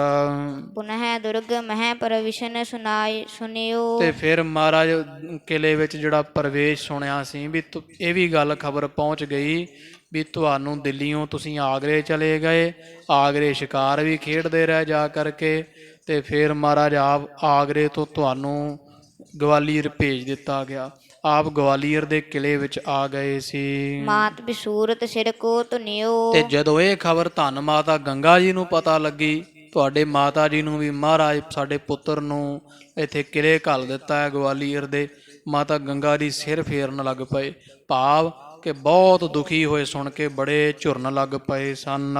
ਵੱਡੇ ਗੁਰਨ ਕਹੋ ਸਿਮਰਨ ਕਰਤੀ। ਤੇ ਮਾਤਾ ਗੰਗਾ ਜੀ ਗੁਰੂ ਅਰਜਨ ਦੇਵ ਮਹਾਰਾਜ ਵੱਡੇ ਸਤਿਗੁਰਾਂ ਦੀ ਸਾਰੀ ਕਾਥਾ ਸਿਮਰਨ ਲੱਗ ਪਈ ਸੀ। ਸਾਨੂੰ ਕਹਿਣ ਲੱਗ ਪਏ ਵੀ ਬਾਬਾ ਬੁੱਢਾ ਜੀ, ਇਹ ਤਾਂ ਉਹੀ ਮਾਹੌਲ ਬਣਦਾ ਜਾਂਦਾ ਜਿਹੜਾ ਸਾਡੇ ਪਤੀ ਪਰਮੇਸ਼ਰ ਧੰਨ ਗੁਰੂ ਅਰਜਨ ਦੇਵ ਸਾਹਿਬ ਮਹਾਰਾਜ ਨੂੰ ਸ਼ਹੀਦ ਕਰਨ ਤੋਂ ਪਹਿਲਾਂ ਬਣਿਆ ਸੀ। ਤੁਮ ਦਿਸ਼ ਤੇ ਸ਼ੰਕਾ ਉਰ ਧਰਤੀ। ਤੇ ਤੁਹਾਡੇ ਵਾਲੇ ਪਾਸਿਓਂ ਮਾਤਾ ਗੰਗਾ ਜੀ ਨੇ ਬੜੀ ਸ਼ੰਕਾ ਰੱਖੀ ਵੀ ਸਾਡੇ ਹਰਗੋਬਿੰਦ ਸਾਹਿਬ ਪੁੱਤਰ ਨੂੰ ਜ਼ਾਲਮ ਹਕੂਮਤ ਖਤਮ ਕਰਨਾ ਚਾਹੁੰਦੀ ਹੈ। ਅਧਿਕ ਬਿਖਾਦ ਹਿਰਦੈ ਮਹਿ ਪਾਇਓ। ਬੜੇ ਦੁਖੀ ਹੋਏ ਮਾਤਾ ਗੰਗਾ ਜੀ, ਹ੍ਰਿਦੇ ਵਿੱਚ ਬੜੇ ਵਿਆਕੁਲ ਹੋਏ ਇਹ ਖਬਰ ਸੁਣ ਕੇ ਤੁਹਾਡੇ ਗਵਾਲੀਅਰ ਆਉਣ ਦੀ। ਪਠ ਦਾਸੀ ਤਬ ਮੋਹ ਬੁਲਾਇਓ। ਤੇ ਫਿਰ ਸਾਨੂੰ ਸੱਦਿਆ ਮਾਤਾ ਗੰਗਾ ਜੀ ਨੇ ਦਾਸੀ ਨੂੰ ਭੇਜ ਕਰਕੇ। ਚਿਤ ਕੀ ਚਿੰਤਾ ਸਕਲ ਸੁਨਾਈ। ਹੇ ਮਹਾਰਾਜ, ਅਸੀਂ ਮਾਤਾ ਜੀ ਦੇ ਦਰਸ਼ਨ ਕੀਤੇ, ਧੰਨ ਮਾਤਾ ਗੰਗਾ ਜੀ ਆ, ਸਾਨੂੰ ਸਾਰੀ ਚਿੰਤਾ ਦੀ ਗੱਲ ਸੁਣਾਈ, ਵੀ ਜੋ ਵੀ ਮਨ ਵਿੱਚ ਦੁੱਖ ਸੀ ਮਾਤਾ ਜੀਆਂ ਸਭ ਸੁਣਾ ਦਿੱਤਾ। ਵੀ ਇਹ ਤਾਂ ਬਾਬਾ ਬੁੱਢਾ ਸਾਹਿਬ ਜੀ, ਗੁਰੂ ਹਰਗੋਬਿੰਦ ਸਾਹਿਬ ਸਾਡੇ ਸਾਹਿਬਜ਼ਾਦੇ ਨੂੰ ਸੁਣਿਆ ਗਵਾਲੀਅਰ ਵਿੱਚ ਰੱਖਿਆ ਗਿਆ ਹੈ, ਜਿੱਥੇ ਸਾਰੇ ਭਾਰਤ ਵਰਸ਼ ਦੇ ਬਗਾਵਤ ਕਰਨ ਵਾਲੇ ਰਾਜੇ ਰਜਵਾੜਿਆਂ ਨੂੰ ਕੈਦ ਕੀਤਾ। ਉੱਥੇ ਤਾਂ ਭੇਜਿਆ ਹੀ ਉਹਨੂੰ ਜਾਂਦਾ ਜਿਹਨੂੰ ਉਮਰ ਕੈਦ ਮੌਤ ਤੱਕ ਹੁੰਦੀ ਹੈ, ਤੇ ਸਾਡੇ ਸਾਹਿਬਜ਼ਾਦੇ ਨੂੰ ਕਿਵੇਂ ਉੱਥੇ ਭੇਜ ਸਕਦੇ ਹੈ। ਤੋ ਮਾਤਾ ਗੰਗਾ ਜੀ ਨੇ ਸਾਰੀ ਗੱਲਬਾਤ ਸੁਣਾ ਕੇ ਬੜੀ ਚਿੰਤਾ ਕੀਤੀ। ਕਹਿਓ ਕਿ ਤੁਮ ਜਾਵਨ ਬਨ ਆਈ। ਤੇ ਸਾਨੂੰ ਆਖਿਆ ਮਾਤਾ ਗੰਗਾ ਜੀਆਂ, ਬਾਬਾ ਜੀ ਤੁਹਾਨੂੰ ਹੁਣ ਬਣ ਆਉਂਦਾ ਵੀ ਤੁਸੀਂ ਜਾਓ। ਇਹ ਜਿਹੜਾ ਕੰਮ ਵਿਗੜਿਆ ਹੈ ਨਾ, ਹੋਰ ਕਿਸੇ ਸਿੱਖ ਤੋਂ ਸੁਧਰਨ ਵਾਲਾ ਨਹੀਂ, ਤੁਹਾਡੇ ਜਾਣ ਦਾ ਹੁਣ ਸਬਬ ਬਣਦਾ ਹੈ, ਤੁਸੀਂ ਆਪ ਚੱਲ ਕੇ ਜਾਓ ਗਵਾਲੀਅਰ। ਕਾਰਜ ਸਕਲ ਸੁਧਾਰਹ ਜਾਏ। ਤੇ ਉੱਥੇ ਜਾ ਕਰਕੇ ਵਿਗੜਿਆ ਹੋਇਆ ਸਾਰਾ ਕੰਮ ਗੁਰੂ ਹਰਗੋਬਿੰਦ ਸਾਹਿਬ ਨੂੰ ਛਡਵਾਉਣ ਦਾ ਤੁਸੀਂ ਸੁਧਾਰਨਾ ਕਰਨਾ ਹੈ। ਜਯੋ ਕਯੋ ਕਰ ਮਮ ਸੁਤ ਕੋ ਲਿਆਏ। ਤੇ ਮਾਤਾ ਜੀ ਨੇ ਜਾਣ ਲੱਗਿਆ ਸਾਨੂੰ ਆਖਿਆ, ਬਾਬਾ ਬੁੱਢਾ ਸਾਹਿਬ ਜੀ ਪ੍ਰਵਾਹ ਨਹੀਂ ਕਰਨੀ, ਜਿਵੇਂ ਵੀ ਹੁੰਦਾ ਜਿਵੇਂ ਕਿਵੇਂ ਵੀ ਹੁੰਦਾ, ਜੋ ਮਰਜ਼ੀ ਵਿਉਂਤ ਬਣਾਓ ਤੇ ਗੁਰੂ ਹਰਗੋਬਿੰਦ ਸਾਹਿਬ ਨੂੰ ਸਾਡੇ ਪਾਸ ਲੈ ਕੇ ਆਓ। ਸੁਨ ਕਰ ਮੈਂ ਪੁਨ ਬਹੁ ਸਮਝਾਈ। ਮੈਂ ਬੜੀ ਵਾਰ ਸਮਝਾਉਣਾ ਕੀਤਾ ਮਾਤਾ ਗੰਗਾ ਜੀ ਨੂੰ ਸੁਣ ਕੇ। ਸ੍ਰੀ ਸਤਿਗੁਰ ਸਮਰੱਥ ਸਦਾਈ। ਵੀ ਮਾਤਾ ਤੂੰ ਫਿਕਰ ਨਾ ਕਰ, ਧੰਨ ਗੁਰੂ ਹਰਗੋਬਿੰਦ ਸਾਹਿਬ ਤਾਂ ਪਰਮੇਸ਼ਰ ਹੈ ਤੇ ਸਰਬ ਕਲਾ ਸਮਰੱਥ ਹਨ।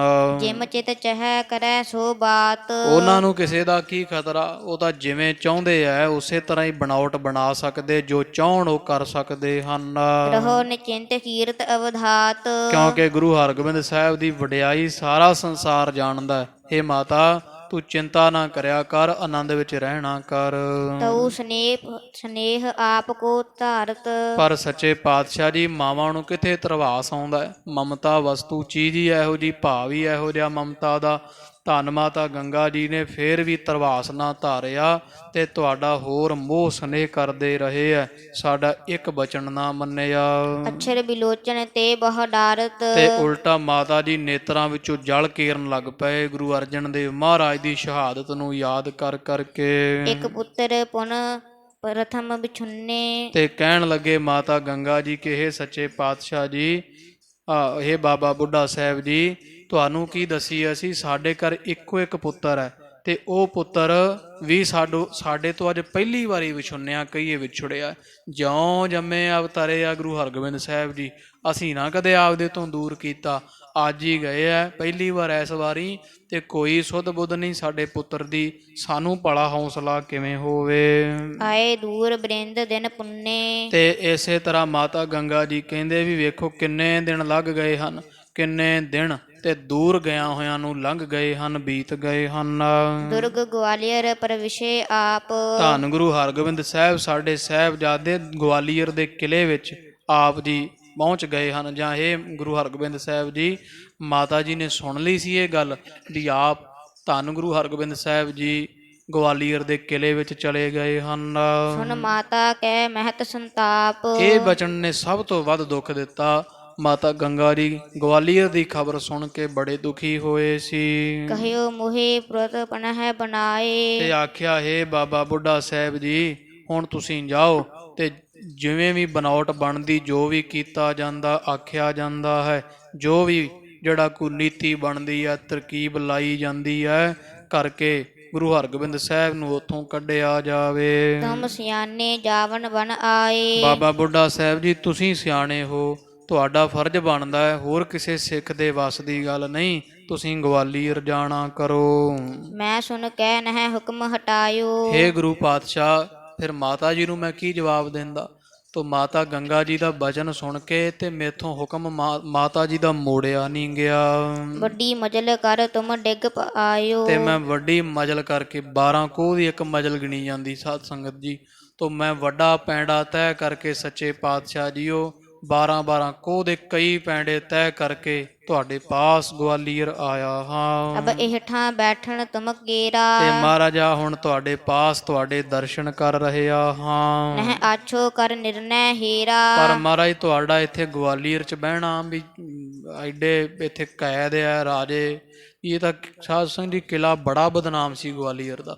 ਤੋ ਮਹਾਰਾਜ ਗਵਾਲੀਅਰ ਦੇ ਕਿਲੇ ਵਿੱਚ ਤੁਹਾਡਾ ਬਹਿਣਾ ਜਿਹੜਾ ਮੈਨੂੰ ਚੰਗਾ ਨਹੀਂ ਲੱਗਾ। ਬਾਬਾ ਬੁੱਢਾ ਸਾਹਿਬ ਜੀ ਕਹਿੰਦੇ ਵੀ ਮੈਂ ਤਾਂ ਨਿਰਣਾ ਕਰਕੇ ਵੇਖਦਾ ਵੀ ਪਾਤਸ਼ਾਹ ਤੁਹਾਡਾ ਇੱਥੇ ਗਵਾਲੀਅਰ ਰਹਿਣਾ ਚੰਗੀ ਅਲਾਮਤ ਨਹੀਂ ਹੈ। ਅਥ ਜਿਮ ਕਹੋ ਲਿਖ ਹੈ ਸੁਧ ਪਾਛੇ, ਤੇ ਬਾਕੀ ਮਹਾਰਾਜ ਵੀ ਹੁਣ ਤੁਸੀਂ ਦੱਸੋ ਵੀ ਮੈਨੂੰ ਮਾਤਾ ਜੀ ਨੇ ਭੇਜਿਆ, ਆਖਿਆ ਸੀ ਗਵਾਲੀਅਰ ਜਾ ਕੇ ਗੁਰੂ ਹਰਗੋਬਿੰਦ ਸਾਹਿਬ ਮਹਾਰਾਜ ਨਾਲ ਗੱਲ ਕਰਕੇ ਤੇ ਸਾਨੂੰ ਚਿੱਠੀ ਲਿਖੋ ਪਿੱਛੇ ਅੰਮ੍ਰਿਤਸਰ ਸਾਹਿਬ ਸਾਰਾ ਹਾਲ ਦੱਸੋ।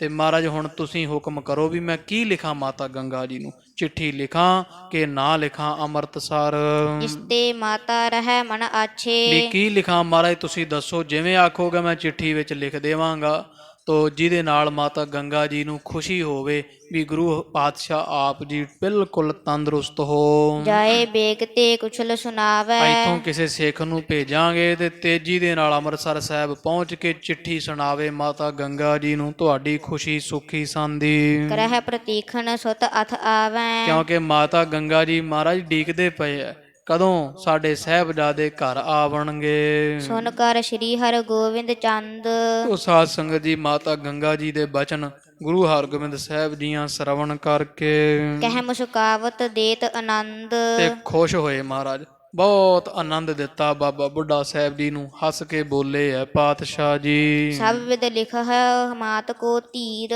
ਬਾਬਾ ਬੁੱਢਾ ਸਾਹਿਬ ਜੀ ਕੋਈ ਗੱਲ ਨਹੀਂ, ਲਿਖੋ ਚਿੱਠੀ ਤੁਸੀਂ ਮਾਤਾ ਜੀ ਨੂੰ ਤੇ ਸਾਰੇ ਤਰ੍ਹਾਂ ਕਰਕੇ ਧੀਰਜ ਦਿਓ ਵੀ ਅਸੀਂ ਬਿਲਕੁਲ ਚੜ੍ਹਦੀ ਕਲਾ ਵਿੱਚ ਹਾਂ। ਸਹਿ ਸੇਵਕ ਹਮ ਕੁਸ਼ਲ ਸਰੀਰ, ਆਖੋ ਵੀ ਅਸੀਂ ਸੇਵਕਾਂ ਦੇ ਸਮੇਤ ਹਾਂ, 5 ਸਿੱਖ ਸਾਡੇ ਨਾਲ, ਅਸੀਂ ਇਕੱਲੇ ਨਹੀਂ ਗਵਾਲੀਅਰ, ਤੇ 5 ਸਿੱਖ ਤਿਆਰ ਬਰ ਤਿਆਰ ਸੂਰਮੇ ਬਾਬਾ ਵਿਧੀ ਚੰਦ ਵਰਗੇ ਸਾਡੇ ਨਾਲ ਹੈ, ਤੇ ਸਰੀਰ ਸਾਡੇ ਦੀ ਪੂਰੀ ਤਿਆਰ ਬਰ ਤਿਆਰ ਕਲਾ ਹੈ, ਚੜ੍ਹਦੀ ਕਲਾ ਵਿੱਚ ਤੰਦਰੁਸਤ ਸਰੀਰ ਹੈ। ਕੇਤਕ ਦਿਨ ਮਹਿ ਦਰਸ ਹੈ ਤੇ ਆਏ, ਮਾਤਾ ਜੀ ਨੂੰ ਲਿਖ ਭੇਜੋ ਵੀ ਛੇਤੀ ਆਵਾਂਗੇ, ਕੁਝ ਕੁ ਦਿਨਾਂ ਵਿੱਚ ਅਸੀਂ ਅੰਮ੍ਰਿਤਸਰ ਪਹੁੰਚਾਂਗੇ, ਤੁਹਾਡੇ ਦਰਸ਼ਨ ਕਰਾਂਗੇ। ਕਿ ਮੋਹ ਨਾ ਚਿਤ ਮਹਿ ਚਿੰਤਾ ਵੀ ਪਾਏ, ਚਿੰਤ ਨਾ ਪੈਦਾ ਕਰੇ। ਮਾਤਾ ਨੂੰ ਆਖੋ ਵੀ ਮਨ ਵਿੱਚ ਕਿਸੇ ਤਰ੍ਹਾਂ ਦੀ ਚਿੰਤਾ ਨਾ ਕਰੇ, ਡਰੇ ਨਾ ਸਾਨੂੰ ਕੁਝ ਨਹੀਂ ਹੋਣ ਲੱਗਾ। ਤੋ ਅਸੀਂ ਬੜੀ ਛੇਤੀ ਇੱਥੋਂ ਚੱਲਾਂਗੇ ਤੇ ਦਿੱਲੀੋਂ ਹੁੰਦੇ ਹੋਏ ਚੰਦੂ ਦੇ ਨੱਕ 'ਚ ਨੱਥ ਪਾ ਕੇ ਤੇ ਇੱਥੇ ਅੰਮ੍ਰਿਤਸਰ ਸਾਹਿਬ ਆਵਾਂਗੇ। ਮਾਈ ਤੇਰੇ ਵੀ ਦਰਸ਼ਨ ਕਰਾਂਗੇ ਤੇ ਪਿਤਾ ਗੁਰੂ ਅਰਜਨ ਦੇ ਮਹਾਰਾਜ ਦੇ ਵੈਰ ਲਵਾਂਗੇ ਅਸੀਂ ਚੰਦੂ ਪਾਪੀ ਦੇ ਪਾਸੋਂ। ਮੇਲ ਸ਼ਾਹ ਕੋ ਜੇ ਅਬ ਵੀ ਹੋਏ, ਹੁਣ ਸਾਡਾ ਛੇਤੀ ਬਾਦਸ਼ਾਹ ਦੇ ਨਾਲ ਜੇ ਮੇਲ ਹੋ ਗਿਆ ਤਾਂ ਚੱਲਹਿ ਸਦਨ ਕਹੋ ਬਿਲਮ ਨਾ ਹੋਏ, ਤੇ ਅਸੀਂ ਮੇਲ ਕਰਕੇ ਬਾਦਸ਼ਾਹ ਜਹਾਂਗੀਰ ਨਾਲ ਸਾਰਾ ਨੂੰ ਸੱਚ ਦਾ ਝੂਠ ਸਭ ਵਿਖਾ ਦਿਆਂਗੇ, ਦੁੱਧ ਦਾ ਦੁੱਧ ਤੇ ਪਾਣੀ ਦਾ ਪਾਣੀ। ਤੋ ਕਿਵੇਂ ਚੰਦੂ ਚਾਲਾਂ ਚੱਲਦਾ ਤੇਰੇ ਨੱਕ ਹੇਠ ਬਾਦਸ਼ਾਹ। ਤੇ ਫਿਰ ਚੰਦੂ ਨੂੰ ਪ੍ਰਾਪਤ ਕਰਕੇ ਬਾਦਸ਼ਾਹ ਤੋਂ ਲੈ ਕੇ ਅਸੀਂ ਛੇਤੀ ਚੱਲਾਂਗੇ ਦਿੱਲੀ ਤੋਂ, ਤੇ ਹੇ ਮਾਤਾ ਗੰਗਾ ਤੁਹਾਡੇ ਪਾਸ ਪਹੁੰਚ ਜਾਵਾਂਗੇ। ਸੁਣ ਸਤਿਗੁਰ ਤੇ ਲਿਖ ਅਰਦਾਸ, ਤੋ ਮਹਾਰਾਜ ਨੇ ਸੁਣਾਈ ਗਏ ਪਾਤਸ਼ਾਹ ਜੀ ਸਾਰੀ ਗੱਲਬਾਤ, ਤੇ ਇਹ ਸਾਰੀ ਰਾਜੀ ਖੁਸ਼ੀ ਸੁਖ ਸ਼ਾਂਤੀ ਬਾਬਾ ਬੁੱਢਾ ਸਾਹਿਬ ਜੀ ਨੇ ਚਿੱਠੀ ਵਿੱਚ ਲਿਖ ਦਿੱਤੀ। ਪਠੀ ਤੁਰਤ ਹੀ ਮਾਤਾ ਪਾਸ, ਤੇ ਕਿਸੇ ਮਨੁੱਖ ਨੂੰ ਭੇਜਿਆ ਬਹੁਤ ਤੇਜ਼ੀ ਨਾਲ ਜਿਹਨੇ ਜਾਣਾ ਹੈ, ਮਾਤਾ ਗੰਗਾ ਜੀ ਪਾਸ ਚਿੱਠੀ ਭੇਜ ਦਿੱਤੀ ਹੈ। ਇਵੇਂ ਸਤਿਗੁਰ ਕੋ ਭਇਓ ਬਿਰਤੰਤ, ਤੋ ਕਵੀ ਜੀ ਕਹਿੰਦੇ ਭਾਈ ਗੁਰੂ ਹਰਗੋਬਿੰਦ ਸਾਹਿਬ ਦਾ ਬਿਰਤੰਤ ਹੈ ਵੀ ਜਿਵੇਂ ਮਹਾਰਾਜ ਦਿੱਲੀੋਂ ਆਗਰੇ ਤੋਂ ਫਿਰ ਇੱਧਰ ਗਵਾਲੀਅਰ ਗਏ, ਜਿਵੇਂ ਬਾਬਾ ਬੁੱਢਾ ਸਾਹਿਬ ਜੀ ਮਿਲੇ, ਇਹ ਸਾਰੀ ਕਥਾ ਅਸੀਂ ਤੁਹਾਨੂੰ ਸੁਣਾ ਦਿੱਤੀ ਹੈ। ਧੀਰਜ ਕੇ ਸਮੇਤ ਭਗਵੰਤ, ਵੀ ਕਿਲੇ ਵਿੱਚ ਰਹਿ ਕੇ ਵੀ ਗੁਰੂ ਹਰਗੋਬਿੰਦ ਸਾਹਿਬ ਮਹਾਰਾਜ ਜੀ ਧੀਰਜ ਦੇ ਸਹਿਤ ਹੈ, ਐਨ ਤਿਆਰ ਬਰ ਤਿਆਰ, ਕੋਈ ਮਹਾਰਾਜ ਦਾ ਜਾਹੋ ਜਲਾਓ ਨਹੀਂ ਘਟਿਆ ਹੈ। ਜਹਾਂਗੀਰ ਕੀ ਸੁਣੋ ਕਹਾਣੀ, ਤੇ ਉਧਰ ਕਵੀ ਜੀ ਕਹਿੰਦੇ ਵੀ ਬਾਦਸ਼ਾਹ ਜਹਾਂਗੀਰ ਦੀ ਹੁਣ ਕਹਾਣੀ ਸੁਣੋ।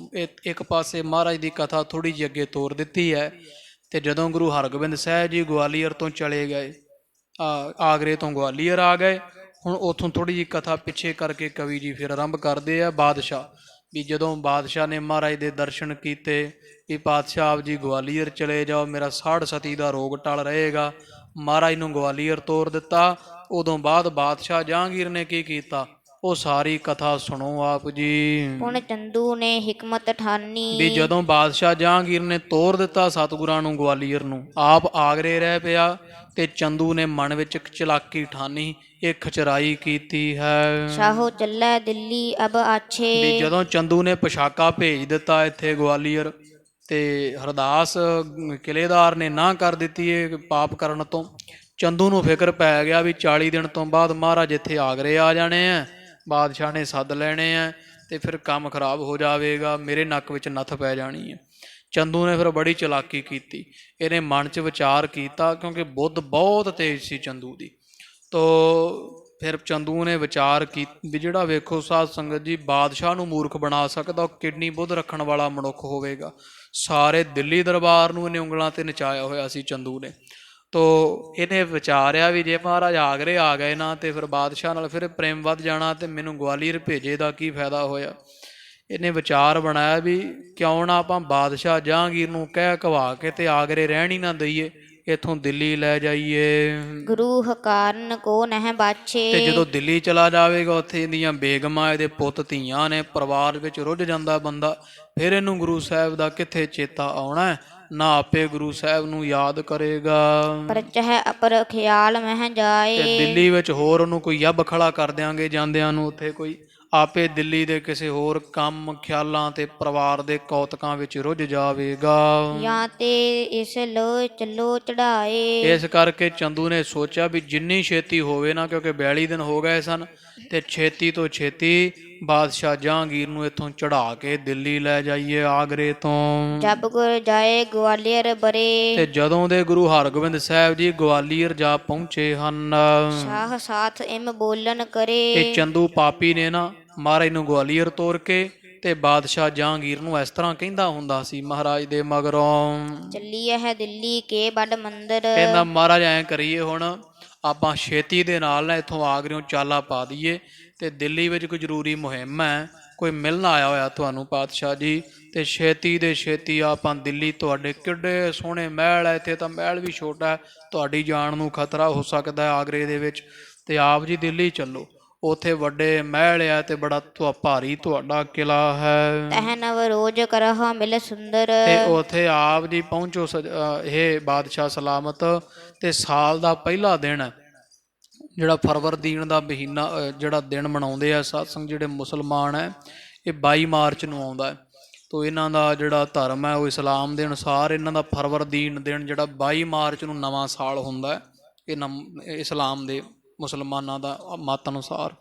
ਤੋ ਕਹਿੰਦਾ ਵੀ ਉਹ ਮਹੀਨਾ ਆ ਗਿਆ, ਨਵਾਂ ਸਾਲ ਚੜ੍ਹਨ ਵਾਲਾ ਹੈ, ਤੇ ਦਿੱਲੀ ਦਰਬਾਰ ਵਿੱਚ ਬੜੇ ਕੌਤਕ ਤੁਸੀਂ ਅੱਗੇ ਵੀ ਕਰਵਾਉਂਦੇ ਜੇ, ਬੜੇ ਲੋਕ ਤੁਹਾਨੂੰ ਮਿਲਣ ਆਉਂਦੇ, ਗਰੀਬਾਂ ਨੂੰ ਖੈਰਾਤ ਵੰਡਦੇ ਜੇ, ਤੇ ਫਰਵਰਦੀਨ ਆ ਗਿਆ ਹੈ, ਭਾਵ ਵੀ ਉਹ ਮਹੀਨਾ ਆ ਗਿਆ, ਨਵਾਂ ਸਾਲ ਚੜ੍ਹਨ ਵਾਲਾ ਹੈ, ਤੇ ਆਪ ਜੀ ਚੱਲੋ ਛੇਤੀ ਦੇ ਨਾਲ, ਆਪਾਂ ਚੱਲੀਏ ਤੇ ਉੱਥੇ ਦਿੱਲੀ ਵਿੱਚ ਜਾਓ, ਪਹੁੰਚੋ।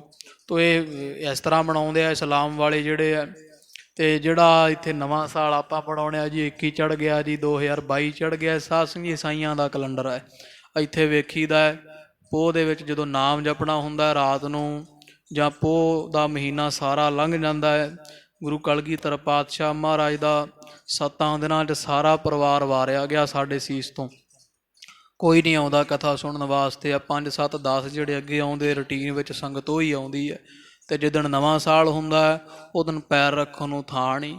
ਤੇ ਇਹ ਨਵਾਂ ਸਾਲ ਇੰਨੀ ਨਹੀਂ ਗਿਆਤ ਹੈ ਵੀ ਉਹ, ਕਿਉਂਕਿ ਈਸਾਈਆਂ ਦਾ ਪੂਰਾ ਦਬਦਬਾ ਹੈ, ਤੋ ਕੈਲੰਡਰ ਉਹਨਾਂ ਦਾ ਸਾਰੇ ਦੇਸ਼ ਵਿੱਚ ਹੁਣ ਲਾਗੂ, ਸਾਰੇ ਧਰਤੀ 'ਤੇ, ਤੋ ਸਾਰੀ ਪ੍ਰਿਥਵੀ 'ਤੇ ਉਹਨਾਂ ਦਾ ਕੈਲੰਡਰ ਲਾਗੂ ਆ, ਜਿਹੜਾ ਜਨਵਰੀ ਫਰਵਰੀ, ਇਹ ਸਾਧ ਸੰਗਤ ਈਸਾਈਆਂ ਦਾ ਕੈਲੰਡਰ ਹੈ।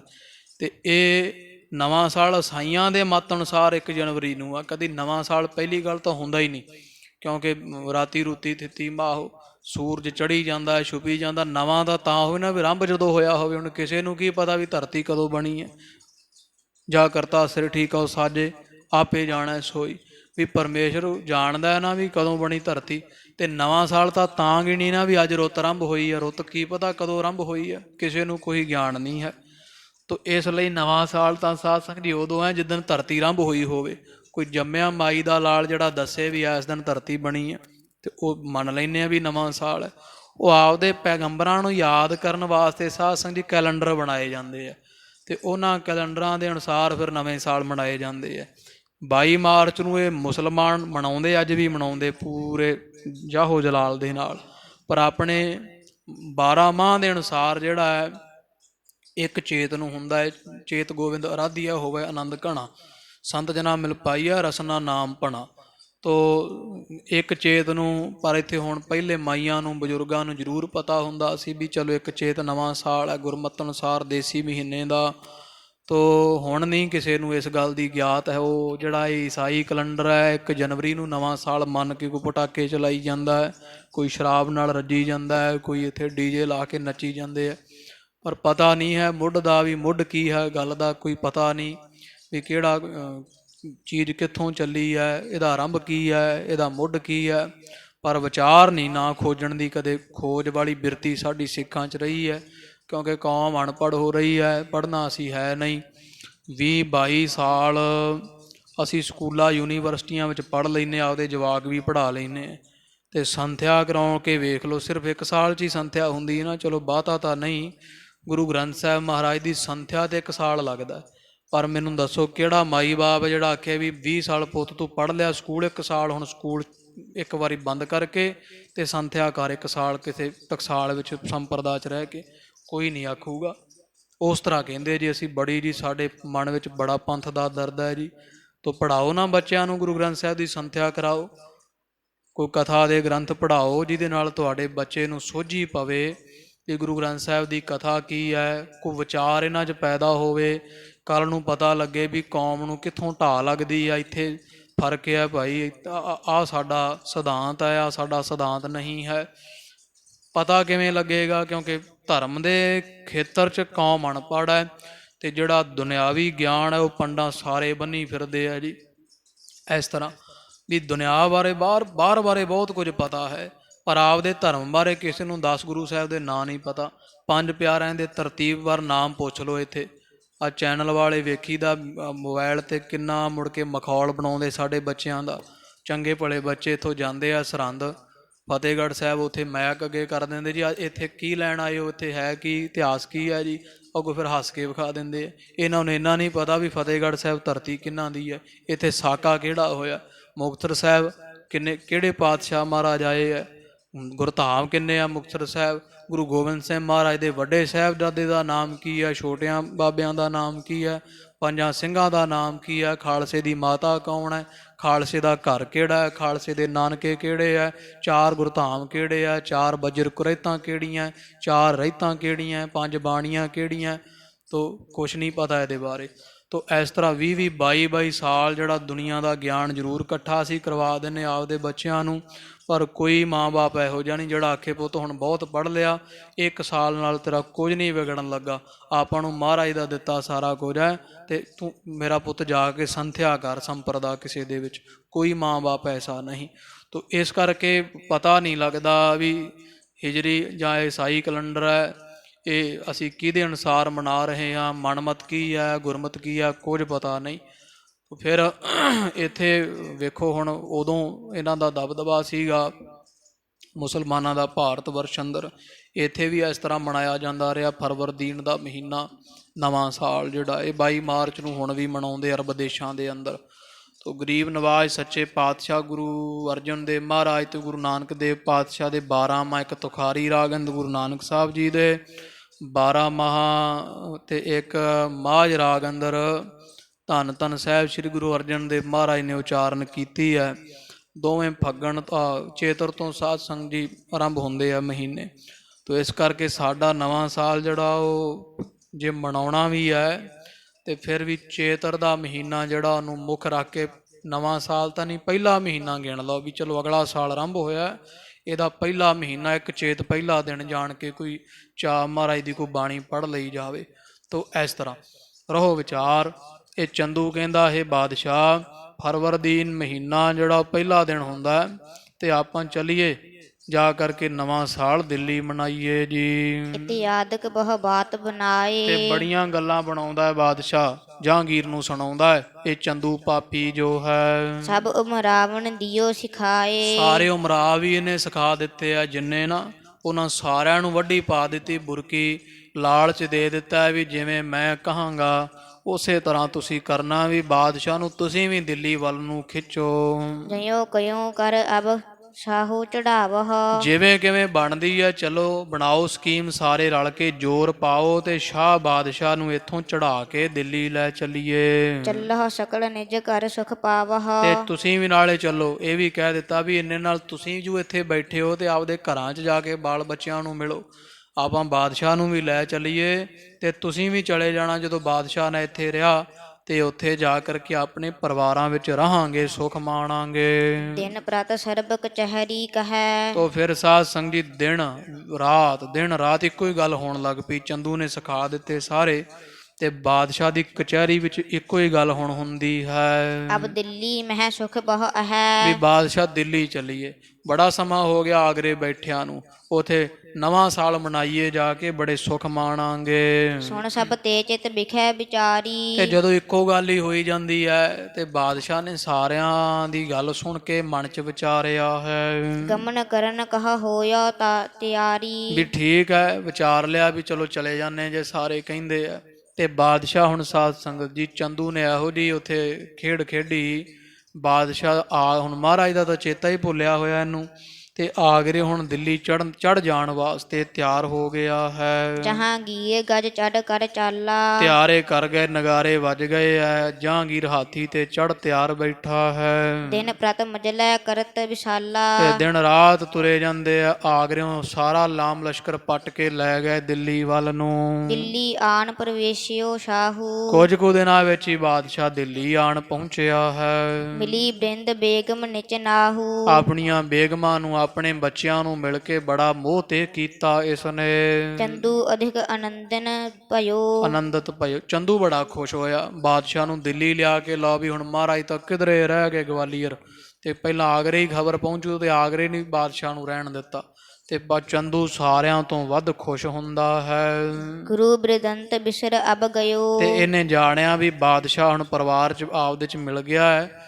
ਇਹਨੂੰ ਹੁਣ ਗੁਰੂ ਹਰਗੋਬਿੰਦ ਸਾਹਿਬ ਦਾ ਸਾਰਾ ਬਿਰਤਾਂਤ ਵੀ, ਉਹ ਵੀ ਕੋਈ ਹੈਗੇ ਗੁਰੂ ਹਰਗੋਬਿੰਦ ਸਾਹਿਬ ਵੀ ਗਵਾਲੀਅਰ 'ਚ ਮੇਰੇ ਵਾਸਤੇ ਤਾਪ ਕਰਨ ਗਏ ਹੈ, ਸਾਰਾ ਕੁਝ ਭੁੱਲ ਗਿਆ ਹੈ। ਦੁਰਗ ਗਵਾਲੀਅਰ ਸ਼ੇਰਿਓ ਦੂਰ। ਤੇ ਚੰਦੂ ਸੋਚਦਾ ਵੀ ਮੈਂ ਗਵਾਲੀਅਰ ਦਾ ਕਿਲਾ ਛੋਰਿਓ ਦੂਰ ਛੱਡ ਦਿੱਤਾ, ਹੁਣ ਗਵਾਲੀਅਰ ਦਾ ਕਿਲਾ ਬੜੀ ਦੂਰ ਰਹਿ ਗਿਆ, ਬਾਦਸ਼ਾਹ ਨੂੰ ਕੁਝ ਯਾਦ ਨਹੀਂ ਆਵੇਗਾ। ਹੋ ਨਹਿ ਕਰ ਕੈ ਜ਼ਿਕਰ ਹਜੂਰ। ਤੇ ਕੋਈ ਵੀ ਜ਼ਿਕਰ ਨਹੀਂ ਕਰੇਗਾ।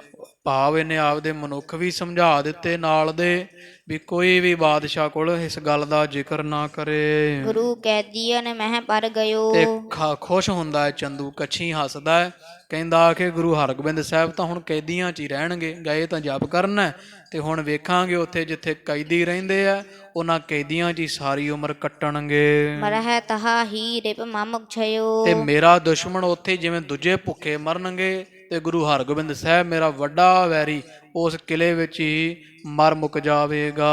ਪੀਰਨ ਹੇਤ ਸ਼ੀਰਨੀ ਆਨ। ਤੇ ਚੰਦੂ ਨੇ ਫਿਰ ਆਪਦੀ ਸੁੱਖ ਕੋਈ ਸੁਖੀ ਹੋਈ ਸੀਗੀ ਵੀ ਮੈਂ ਇਹ ਕੰਮ ਹੋ ਜਾਵੇ, ਗੁਰੂ ਹਰਗੋਬਿੰਦ ਸਾਹਿਬ ਜੀ ਮੇਰਾ ਕਾਰਜ ਸਿੱਧ ਹੋ ਜੇ ਤੇ ਮੈਂ ਆਪਦਾ ਕੋਈ ਪੀਰ ਪੂਰ ਮਨਾਵਾ, ਮੰਨਦਾ ਹੋਣਾ ਕਿਸੇ ਨੂੰ ਇਹ ਵੀ। ਤੋ ਪੀਰਨ ਹੇਤ ਸ਼ੀਰਨੀ ਆਣ, ਜਿਵੇਂ ਆਪਾਂ ਕੜਾਹ ਪ੍ਰਸ਼ਾਦੀ ਦੇਗ ਲਿਆਉਣੇ, ਉਹ ਇੱਕ ਸ਼ੀਰਨੀ ਬਣਾ ਕੇ ਸੁੱਕਾ ਜਿਹਾ ਲੈ ਕੇ ਆਉਂਦੇ ਆ ਪੀਰਾਂ ਨੂੰ, ਜਿਹੜੀ ਪੀਰਾਂ ਦਾ ਕੋਈ ਅਰਦਾਸ ਕਰਦੇ ਜਿਹੜੇ ਕੋ ਮੰਨਣ ਵਾਲੇ।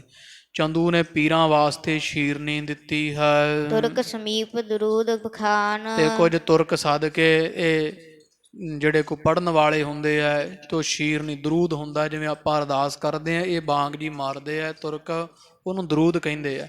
ਤੋ ਕਵੀ ਜੀ ਕਹਿੰਦੇ ਇਹ ਚੰਦੂ ਨੇ ਸ਼ੀਰਨੀ ਲਿਆ ਕੇ ਤੇ ਇੱਕ ਪੀਰ ਦਾ ਕੋਈ ਮੰਨਤ ਮੰਗੀ, ਉਹਨੂੰ ਦਿੱਤੀ ਚੜਾਈ ਤੇ ਦਰੂਦ ਭਾਵ ਆਪਦੀ ਸੁੱਖ ਸ਼ਾਂਤੀ ਵਾਸਤੇ ਫਰਿਆਦ ਕਰਵਾਈ ਕੀਤੀ ਹੈ। ਤਰ ਉਰ ਹਰਖ ਦਈ ਵਰਤਾਏ। ਤੇ ਸਾਰੀ ਸ਼ੀਰਨੀ ਬੜਾ ਖੁਸ਼ ਹੋ ਕੇ ਚੰਦੂ ਨੇ ਸਭ ਨੂੰ ਵਰਤਾਉਣਾ ਕੀਤੀ। ਚਿੰਤਾ ਕਸ਼ਟ ਬਿਲੰਦ ਬਿਲਾਏ। ਤੇ ਸੋਚਿਆ ਵੀ ਮੇਰੀ ਚਿੰਤਾ ਕੱਟੀ ਗਈ, ਹੁਣ ਮੈਨੂੰ ਕੋਈ ਦੁੱਖ ਨਹੀਂ ਰਹਿ ਗਿਆ, ਕੋਈ ਮੇਰਾ ਕੁਝ ਨਹੀਂ ਵਿਗਾੜ ਸਕਦਾ, ਸਭ ਬਲਾਵਾਂ ਖਤਰੇ ਟਲ ਗਏ ਹਨ।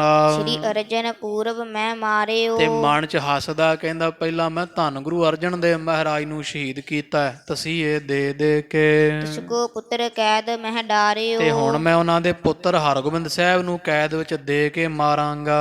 ਅਬ ਸੁਖ ਨੀਂਦ ਸੋਵਨੋ ਕਰੋ। ਮੇਰੇ ਦੋਵੇਂ ਦੁਸ਼ਮਣ ਮਰ ਗਏ ਆ, ਚੜ੍ਹਾਈ ਕਰ ਗਏ। ਮੈਂ ਆਪਣੀ ਪੁੱਤਰੀ ਦਾ ਰਿਸ਼ਤਾ ਜਵਾਬ ਜੋ ਦਿੱਤਾ ਉਹਦਾ ਬਦਲਾ ਲੈ ਲਿਆ ਹੈ, ਤੇ ਹੁਣ ਮੈਂ ਸੁਖ ਦੀ ਨੀਂਦ ਸਵਾਂਗਾ, ਆਨੰਦ ਮਾਣਾਂਗਾ। ਸਭ ਪੀਰਨ ਕੇ ਪਗ ਸਿਰ ਧਰੋ।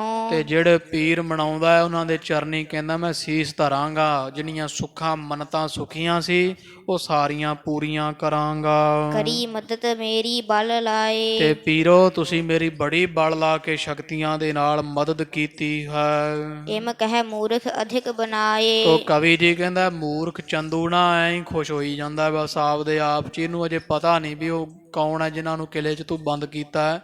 ਤੋ ਆਪਦੇ ਅੰਦਰ ਹੀ ਖੁਸ਼ ਹੋ ਕੇ ਹੱਸਦਾ ਹੈ ਤੇ ਪੀਰ ਮਨਾਉਂਦਾ, ਕਦੇ ਸ਼ੀਰਨੀਆਂ ਦਿੰਦਾ ਹੈ, ਦਰੂਦ ਕਰਾਉਂਦਾ ਹੈ। ਇਸ ਪ੍ਰਕਾਰ ਦਿਨ ਕਤਿਕ ਬਿਤਾਏ। ਕੁਝ ਕੁ ਦਿਨ ਖਾਲਸਾ ਜੀ ਇਸੇ ਤਰ੍ਹਾਂ ਲੰਘ ਗਏ ਹਨ। ਨਹਿ ਗੁਰ ਸਿਮਰਿਓ ਨਹੀਂ ਬੁਲਾਏ। ਤੇ ਮੂਰਖ ਬਾਦਸ਼ਾਹ ਜਹਾਂਗੀਰ ਨੇ ਯਾਦ ਹੀ ਨਹੀਂ ਕੀਤਾ ਗੁਰੂ ਹਰਗੋਬਿੰਦ ਸਾਹਿਬ ਨੂੰ, ਨਾ ਯਾਦ ਕੀਤਾ ਨਾ ਸੱਦਾ ਭੇਜ ਬੁਲਾਇਆ। ਤਬ ਸਿੱਖਣ ਅਜਮਤ ਕੋ ਜਤਨ। ਇੱਧਰ ਹੁਣ ਜਿਹੜੇ ਸਿੱਖ ਹੈ ਇਹਨਾਂ ਨੇ ਸੋਚ ਲਿਆ ਵੀ ਬਾਦਸ਼ਾਹ ਨੇ ਤਾਂ ਨਹੀਂ ਸੱਦਣਾ ਹੁਣ ਮਹਾਰਾਜ ਨੂੰ, ਤੇ ਆਪ ਹੀ ਕੋਈ ਕਲਾ ਵਰਤਾਉਣੀ ਪੈਣੀ ਹੈ। ਸਿੱਖਾਂ ਨੇ ਹੁਣ ਕਰਾਮਾਤ ਵਿਖਾਉਣ ਦਾ ਯਤਨ ਠਾਣਿਆ ਵੀ ਹੁਣ ਬਾਦਸ਼ਾਹ ਜੇ ਐ ਨਹੀਂ ਨਾ ਸੂਤ ਆਇਆ ਆਪਦੇ ਪਿਆਰ ਨਾਲ, ਹੁਣ ਇਹਨੂੰ ਦੂਜੀ ਤਰ੍ਹਾਂ ਦੀ ਛਾਤੀ ਤੇ ਚੜ੍ਹ ਕੇ ਧੌਣ ਤੇ ਗੋਡਾ ਦੇ ਕੇ ਮਨਾਉਣਾ ਪਵੇਗਾ। ਕਰਤ ਭਏ ਛਤਰੂ ਕੋ ਹਤਨ। ਤੇ ਅਸੀਂ ਹੁਣ ਇਹਦਾ ਨਾਸ ਮਾਰਾਂਗੇ, ਪਹਿਲਾਂ ਬਾਦਸ਼ਾਹ ਨੂੰ ਫਿਰ ਚੰਦੂ ਦਾ ਨਾਸ਼ ਕਰਾਂਗੇ। ਇਸ ਤਰ੍ਹਾਂ ਭਾਈ ਜੇਠਾ ਪਿਰਾਣਾ ਵਰਗੇ ਸਿੱਖਾਂ ਨੇ ਸਕੀਮ ਬਣਾ ਲਈ ਬਾਬਾ ਬੁੱਢਾ ਸਾਹਿਬ ਜੀ ਦੇ ਨਾਲ ਰਲ ਕੇ।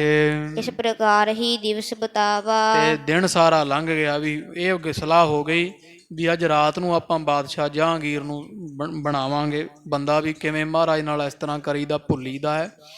ਇਹਨਾਂ ਸਲਾਹ ਬਣਾ ਲਈ ਤੇ ਬਾਬਾ ਬੁੱਢਾ ਸਾਹਿਬ ਜੀ ਕਹਿੰਦੇ ਵੀ ਅੱਜ ਰਾਤ ਨੂੰ ਦੋ ਜਿਹੜੇ ਸਿੱਖ ਉਹ ਚਲੇ ਜਾਇਆ ਜੇ।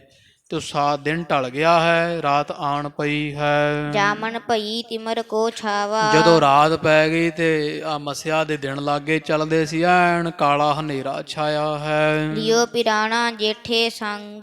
ਤੇ ਭਾਈ ਪੁਰਾਣਾ ਨੇ ਜੇਠਾ ਜੀ ਨੂੰ, ਦੋਹਾਂ ਨੇ ਇੱਕ ਦੂਜੇ ਭਾਵ ਜਾਂ ਭਾਈ ਪੁਰਾਣਾ ਜੀ ਨੇ ਭਾਈ ਜੇਠਾ ਨੂੰ ਨਾਲ ਲੈ ਲਿਆ, ਦੋ ਹੋ ਗਏ ਹਨ।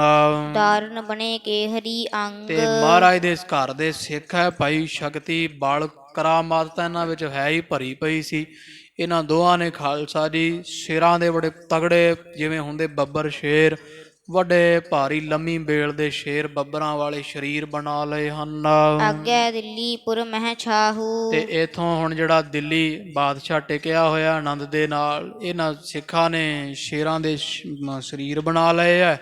ਤੇ ਬਾਦਸ਼ਾਹ ਜਹਾਂਗੀਰ ਦਿੱਲੀ ਵਿੱਚ ਜਿਹੜਾ ਬੈਠਾ ਸੀ, ਵਿਖਮ ਵਿਸ਼ਾਲ ਦੁਰਗ ਕੇ ਮਾਹੂ। ਜਿਹੜਾ ਬੜਾ ਕਠਨ ਕਿਲਾ ਹੈ ਬਾਦਸ਼ਾਹ ਜਹਾਂਗੀਰ ਦਾ, ਬੜੀ ਫੌਜ ਰਹਿੰਦੀ ਹੈ ਕਿਲੇ ਦੇ ਵਿੱਚ, ਅੱਗੇ ਕਿਲੇ ਬਣਾਏ ਹੋਏ ਹੈ, ਬੜੀ ਸੁਰੱਖਿਆ ਹੈ। ਰੰਗ ਮਹਿਲ ਚਾਮੀ ਕਰ ਕੇਰਾ। ਤੇ ਉਹ ਮਹਿਲ ਦੇ ਅੰਦਰ ਇੱਕ ਮਹਿਲ ਬਣਾਇਆ ਬਾਦਸ਼ਾਹ ਜਹਾਂਗੀਰ ਦਾ, ਸਾਰਾ ਹੀ ਸੋਨੇ ਦਾ। ਉਹ ਸੋਨੇ ਦੇ ਮਹਿਲ ਵਿੱਚ ਬਾਦਸ਼ਾਹ ਸੌਂਦਾ ਹੈ। ਇਸ ਅੰਤਰ ਪਰਯੰਕ ਵਡੇਰਾ। ਤੇ ਬਾਦਸ਼ਾਹ ਸੁੱਤਾ ਵੱਡਾ ਭਾਰੀ ਪਲੰਘਾ ਚੰਦਨ ਦੀ ਲੱਕੜ ਦਾ, ਹਾਥੀ ਦੰਦ ਦਾ ਬਣਿਆ, ਸੋਨੇ ਦਾ ਮੜਿਆ ਡਾਹ ਕੇ ਪਲੰਘ ਤੇ ਬਾਦਸ਼ਾਹ ਸੁੱਤਾ ਹੋਇਆ ਹੈ। ਚਾਹੋਂ ਦਿਸ ਵਿਖੇ ਮਹਾ ਤਕਰਾਈ। ਤੇ ਚਾਰ ਚਫੇਰੇ ਬੜੀ ਤਗੜਾਈ ਹੈ, ਚਾਰ ਚਫੇਰੇ ਬਰਸ਼ੇ ਫੜ ਫੜ ਕੇ ਬੜੇ ਸੈਨਿਕ ਖੜੇ ਹਨ, ਪਹਿਰੇਦਾਰ। ਜਗ ਹੈ ਨਰ ਨਾਰੀ ਸਮੁਦਾਈ। ਤੇ ਉਥੇ ਦਾਸੀ ਤੇ ਦਾਸ ਦੇ ਬਾਦਸ਼ਾਹ ਦੇ ਜਾਗਦੇ ਹੀ ਰਹਿੰਦੇ ਆ, ਸਭ ਚਾਰ ਚਫੇਰੇ ਨਿਗਾਹ ਰੱਖਦੇ ਹਨ। ਪੌਰਨ ਬੁਰਜਨ ਨੇਰਹਿ ਨੇਰੇ। ਤੇ ਕੋਈ ਵੀ ਨੇੜੇ ਨਹੀਂ ਜਿਹੜਾ ਆਉਣ ਦਿੰਦਾ। ਤੇ ਪੌੜਾ ਜਿੰਨੇ ਦਰਵਾਜ਼ੇ, ਜਿੰਨੀਆਂ ਬੁਰਜੀਆਂ ਹਨ, ਸਭ ਨੇੜੇ ਨੇੜੇ ਮਨੁੱਖ ਭਾਵ ਬੰਦੇ ਨਾਲ ਬੰਦਾ ਜੋੜ ਕੇ ਪਹਿਰਾ ਲੱਗਦਾ ਹੈ ਬਾਦਸ਼ਾਹ ਦੇ ਕਮਰੇ ਦੇ ਦੁਆਲੇ। ਰਹਿ ਪਾਹਰੂ ਗਿਰਦ ਘਨੇਰੇ। ਤੇ ਬਾਕੀ ਕੁਝ ਪਹਿਰੇਦਾਰ ਸਾਰੇ ਕਿਲੇ ਦੇ ਆਲੇ ਦੁਆਲੇ ਦਿਨ ਰਾਤ ਫੇਰਦੇ ਰਹਿੰਦੇ ਆ, ਕਿਉਂਕਿ ਹਿੰਦੁਸਤਾਨ ਦਾ ਬਾਦਸ਼ਾਹ ਜਹਾਂਗੀਰ, ਇਹਦੀ ਸੁਰੱਖਿਆ ਦਾ ਬੜਾ ਜ਼ਿੰਮਾ ਹੈ। ਜਹਾਂਗੀਰ ਸੁਖ ਸੋ ਪਰ ਸੇਵਾ। ਤੋ ਐਵੇਂ ਕਵੀ ਜੀ ਕਹਿੰਦੇ ਬਾਦਸ਼ਾਹ ਜਹਾਂਗੀਰ ਕਹਿੰਦੇ ਐਨ ਸੁੱਖਾਂ ਦੇ ਨਾਲ ਜਹਾਂਗੀਰ ਸੁਖ ਸੋ ਪਰ ਸੋਵਾ। ਤੇ ਇਹ ਪਲੰਘੇ ਉੱਪਰ ਨਾ ਬਾਦਸ਼ਾਹ ਜਹਾਂਗੀਰ ਬੜੇ ਆਨੰਦ ਦੇ ਨਾਲ ਸੁੱਤਾ ਹੋਇਆ ਹੈ। ਜਾਏ ਦੁਹੂ ਸਿੱਖਣ ਤਬ ਜੋਵਾ। ਤੇ ਹੁਣ ਜਿਹੜੇ ਸਿੱਖ ਹੈ ਦੋਵੇਂ ਕਰਾਮਾਤ ਦੇ ਨਾਲ ਭਰੇ ਗੁਰੂ ਕੇ ਲਾਲ ਜਿਨ੍ਹਾਂ ਸੇਵਾ ਕੀਤੀ, ਕਿਉਂਕਿ ਘੁਮਿਆਰਾਂ ਦੇ ਭਾਂਡੇ ਘੜੇ ਨਾ ਜਿਨ੍ਹਾਂ ਨੇ ਗੁਰੂ ਹਰਗੋਬਿੰਦ ਸਾਹਿਬ ਮਹਾਰਾਜ ਦੀਆਂ ਖੁਸ਼ੀਆਂ ਲਈਆਂ, ਵੀ ਮਹਾਰਾਜ ਨੂੰ ਪ੍ਰਸ਼ਾਦਾ ਛਕਾਉਣ ਵਾਸਤੇ ਦਿਹਾੜੀਆਂ ਕਰ ਕਰਕੇ ਆਉਂਦੇ ਰਹੇ। ਤੋ ਕਲਾ ਤਾਂ ਹੋਣੀ ਹੈ। ਗੁਰੂ ਅਰਜਨ ਦੇਵ ਮਹਾਰਾਜ ਦੀ ਬੜੀ ਸਿੱਖੀ ਕਮਾਈ, ਭਾਈ ਜੇਠਾ, ਭਾਈ ਪ੍ਰਾਣਾ ਜੀ ਵਰਗਿਆਂ, ਤੇ ਇਹਨਾਂ ਨੇ ਸਾਧ ਸੰਗਤ ਜੀ ਸ਼ੇਰ ਦਾ ਸਰੂਪ ਧਾਰ ਕੇ ਤੇ ਜਾ ਬਾਦਸ਼ਾਹ ਦੇ ਮਹਿਲ ਵਿੱਚ ਵੜੇ ਹਨ। ਨਹਿ ਕੋ ਦੋ ਦੇਖ ਸਕਿਓ ਜਬ ਗਏ। ਜਦੋਂ ਗਏ ਹੁਣ ਇਹਨਾਂ ਨੂੰ ਨਹੀਂ ਕਿਸੇ ਨੇ ਵੇਖਿਆ, ਪਰ ਇਹਨਾਂ ਨੂੰ ਸਾਰਾ ਕੁਝ ਦਿਸ ਰਿਹਾ ਹੈ। ਭੀਮ ਛੇਰ ਕੇ ਤਨ ਧਰ ਲਏ। ਬੜੇ ਭਿਆਨਕ ਵੱਡੇ ਸ਼ੇਰਾਂ ਦੇ ਨਾ ਦੋਹਣੇ ਸਰੀਰ ਧਾਰੇ ਹੋਏ ਹਨ। ਦੀਰਘ ਦਾਂਤ ਬਿਸਦ ਦਰਸੰਤੇ। ਤੇ ਰਾਤ ਦਾ ਹਨੇਰਾ ਹੈ, ਵੱਡੇ ਵੱਡੇ ਸ਼ੇਰ ਦੋ ਮਹਿਲ ਵਿੱਚ ਫਿਰਦੇ ਆ, ਚਿੱਟੇ ਦੰਦ ਚਮਕਦੇ ਹਨ। ਲਾਂਗਲ ਛਟਕ ਛਟਾ ਝਟਕ ਪਟਕ ਪਕੰਤੇ। ਹਾਂ, ਪਟਕਨ ਤੇ ਤੋਂ ਲੰਮੀਆਂ ਪੂਛਲਾਂ, ਤੇ ਜਿਹੜੇ ਆ ਇਹਦੇ ਕਦੇ ਗਰਦਨ ਤੇ ਵਾਲ ਹੁੰਦੇ ਜਿਹੜੇ ਦਾੜਾ ਸ਼ੇਰ ਦਾ, ਉਹ ਕਦੇ ਚਟਕਾਉਂਦੇ ਆ, ਘਮਾਉਂਦੇ ਹਨ। ਤੀਖਣ ਨਖ ਅਰ ਆਖਣ ਲਾਲ। ਲਾਲ ਸੁਰਖ ਅੱਖਾਂ ਇਹਨਾਂ ਦੋਹਾਂ ਦੀਆਂ, ਤੇ ਤਿੱਖੇ ਇਹਨਾਂ ਦੇ ਨਿਉਂਦਰਾਂ ਪੰਜੇ ਹਨ। ਬਦਨ ਪਸਾਰ ਵਿਸ਼ਾਲ ਕਰਾਲ। ਵੱਡੇ ਮੂੰਹ ਖੋਲ ਖੋਲ ਕੇ ਦੋਵੇਂ ਸ਼ੇਰ ਕਿਲੇ ਦੇ ਅੰਦਰ ਵੜੇ ਆਉਂਦੇ ਆ। ਆਧੀ ਰਾਤ ਸ਼ਾਹੋ ਡਿੱਗ ਗਏ। ਜਦੋਂ ਅੱਧੀ ਕੁ ਰਾਤ ਪਈ ਨਾ, 12 ਕੁ ਲਾਗੇ ਦਾ ਸਮਾਂ ਹੋਇਆ, ਇਹ ਦੋਵੇਂ ਸ਼ੇਰ ਜਿਹੜੇ ਆ ਜਾ ਬਾਦਸ਼ਾਹ ਦੇ ਪਲੰਘੇ ਤੇ ਚੜੇ ਹਨ। ਤਪਹਿ ਉਦਰ ਪਰ ਦੋ ਪਦ ਗਏ। ਤੇ ਇੱਕ ਪਾਸੇ ਤਾਂ ਭਾਈ ਪ੍ਰਾਣਾ ਜੀ ਸ਼ੇਰ ਬਣੇ ਹੋ, ਦੂਜੇ ਪਾਸੇ ਭਾਈ ਜੇਠਾ ਜੀ।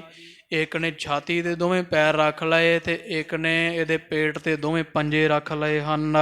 ਸ਼ਾਹੋ ਅਚਾਨਕ ਆਖ ਉਘਾਰੀ। ਤੇ ਜਦੋਂ ਇਹ ਨੱਪਿਆ ਨਾ ਪੇਟ ਤੇ ਛਾਤੀ ਇਹਦੀ, ਤੇ ਬਾਦਸ਼ਾਹ ਦੀ ਇੱਕੋ ਵਾਰੀ ਅੱਖ ਖੁੱਲ ਗਈ ਹੈ। ਦੇਖ ਕੇ ਹਰੀ ਦਾਰੁਨ ਭਾਰੀ। ਤੇ ਚੰਗੇ ਤਗੜੇ ਸ਼ੇਰ ਵੇਖ ਕੇ ਜਦੋਂ ਬਾਦਸ਼ਾਹ ਨੇ ਐਨ ਛਾਤੀ ਤੇ ਚੜੇ ਹੋਏ ਦੋ ਬੱਬਰ ਸ਼ੇਰ ਵੇਖੇ ਆ, ਹਾਏ ਹਾਏ ਡਰ ਤੇ ਮੁਝ ਰਾਖਣ। ਤੇ ਬਾਦਸ਼ਾਹ ਦੀਆਂ ਸਾਧ ਸੰਗਤ ਦੀ ਬਾਂਗਾਂ ਪੈ ਗਈਆਂ, ਹਾਏ ਹਾਏ ਸ਼ੇਰ ਆ ਗਿਆ।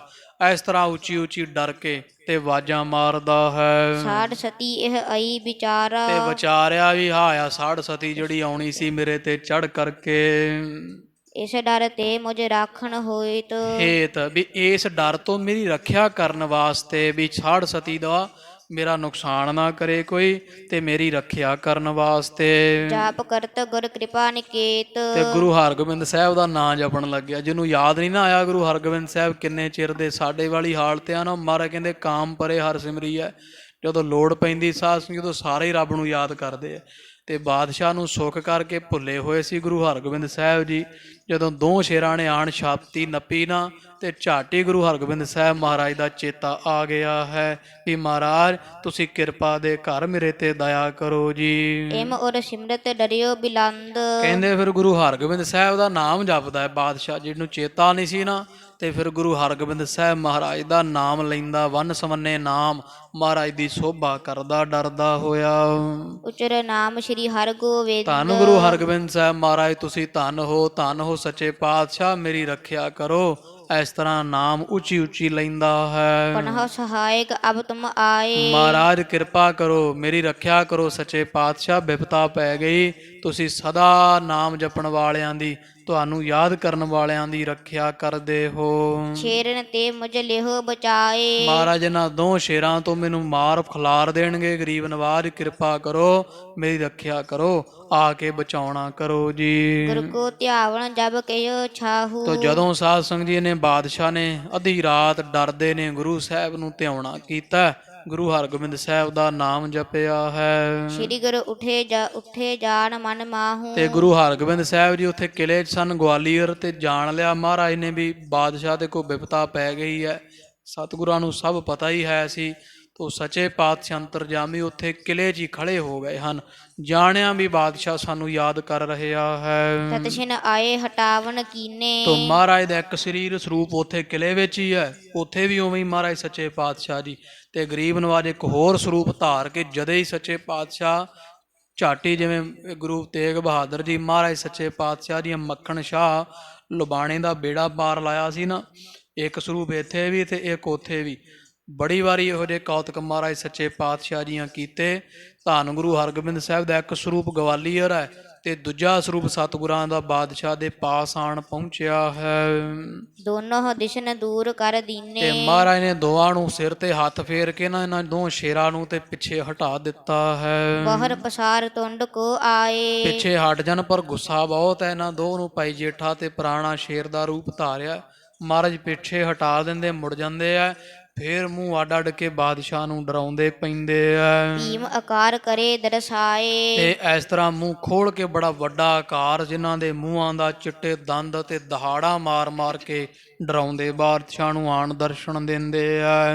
ਗੁਰ ਸੋ ਡਰ ਧਰ ਕਹਿ ਬਚਾਵਾ। ਤੇ ਬਾਦਸ਼ਾਹ ਜਦੋਂ ਸ਼ੇਰ ਫਿਰ ਇੱਕੋ ਵਾਰੀ ਪੈਂਦੇ ਤੇ ਭੱਜ ਕੇ ਗੁਰੂ ਹਰਗੋਬਿੰਦ ਸਾਹਿਬ ਮਾਰਦੇ, ਲੱਤਾਂ ਚਰਨਾਂ ਨੂੰ ਚਿੰਬੜ ਜਾਂਦਾ। ਤੋ ਫਿਰ ਮਹਾਰਾਜ ਦੇ ਵੱਲ ਹੱਥ ਜੋੜ ਕੇ ਕਹਿੰਦਾ, ਮਹਾਰਾਜ ਕਿਰਪਾ ਕਰੋ ਸੱਚੇ ਪਾਤਸ਼ਾਹ ਜੀ, ਆ ਕੀ ਬਲਾਵਾਂ ਚੜਾਈਆਂ, ਮਹਾਰਾਜ ਮੇਰੀ ਰੱਖਿਆ ਕਰੋ ਜੀ। ਇਨ ਦੋਇਨ ਕੋ ਦੂਰ ਹਟਾਵਾ। ਮਹਾਰਾਜ ਦਇਆ ਕਰੋ, ਇਹਨਾਂ ਦੋਹਾਂ ਨੂੰ ਆਪ ਜੀ ਦੂਰ ਕਰੋ, ਤੁਹਾਡੇ ਤੋਂ ਸਾਰੇ ਹੀ ਭੈ ਮੰਨਦੇ ਐ।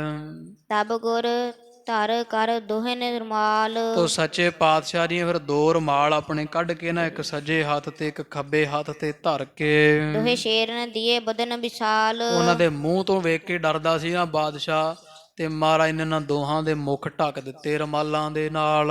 ਕਰੇ ਹਿਟਾਵਨ ਦੂਰ ਸਿਧਾਰੇ। ਤੇ ਮਹਾਰਾਜ ਨੇ ਦਬਕਾ ਜਿਹਾ ਮਾਰਿਆ, ਹੁਕਮ ਕੀਤਾ ਤੇ ਪਿੱਛੇ ਹਟ ਗਏ ਆ, ਦੂਰ ਦੌੜ ਗਏ ਹਨ, ਮੁੜ ਗਏ ਹਨ।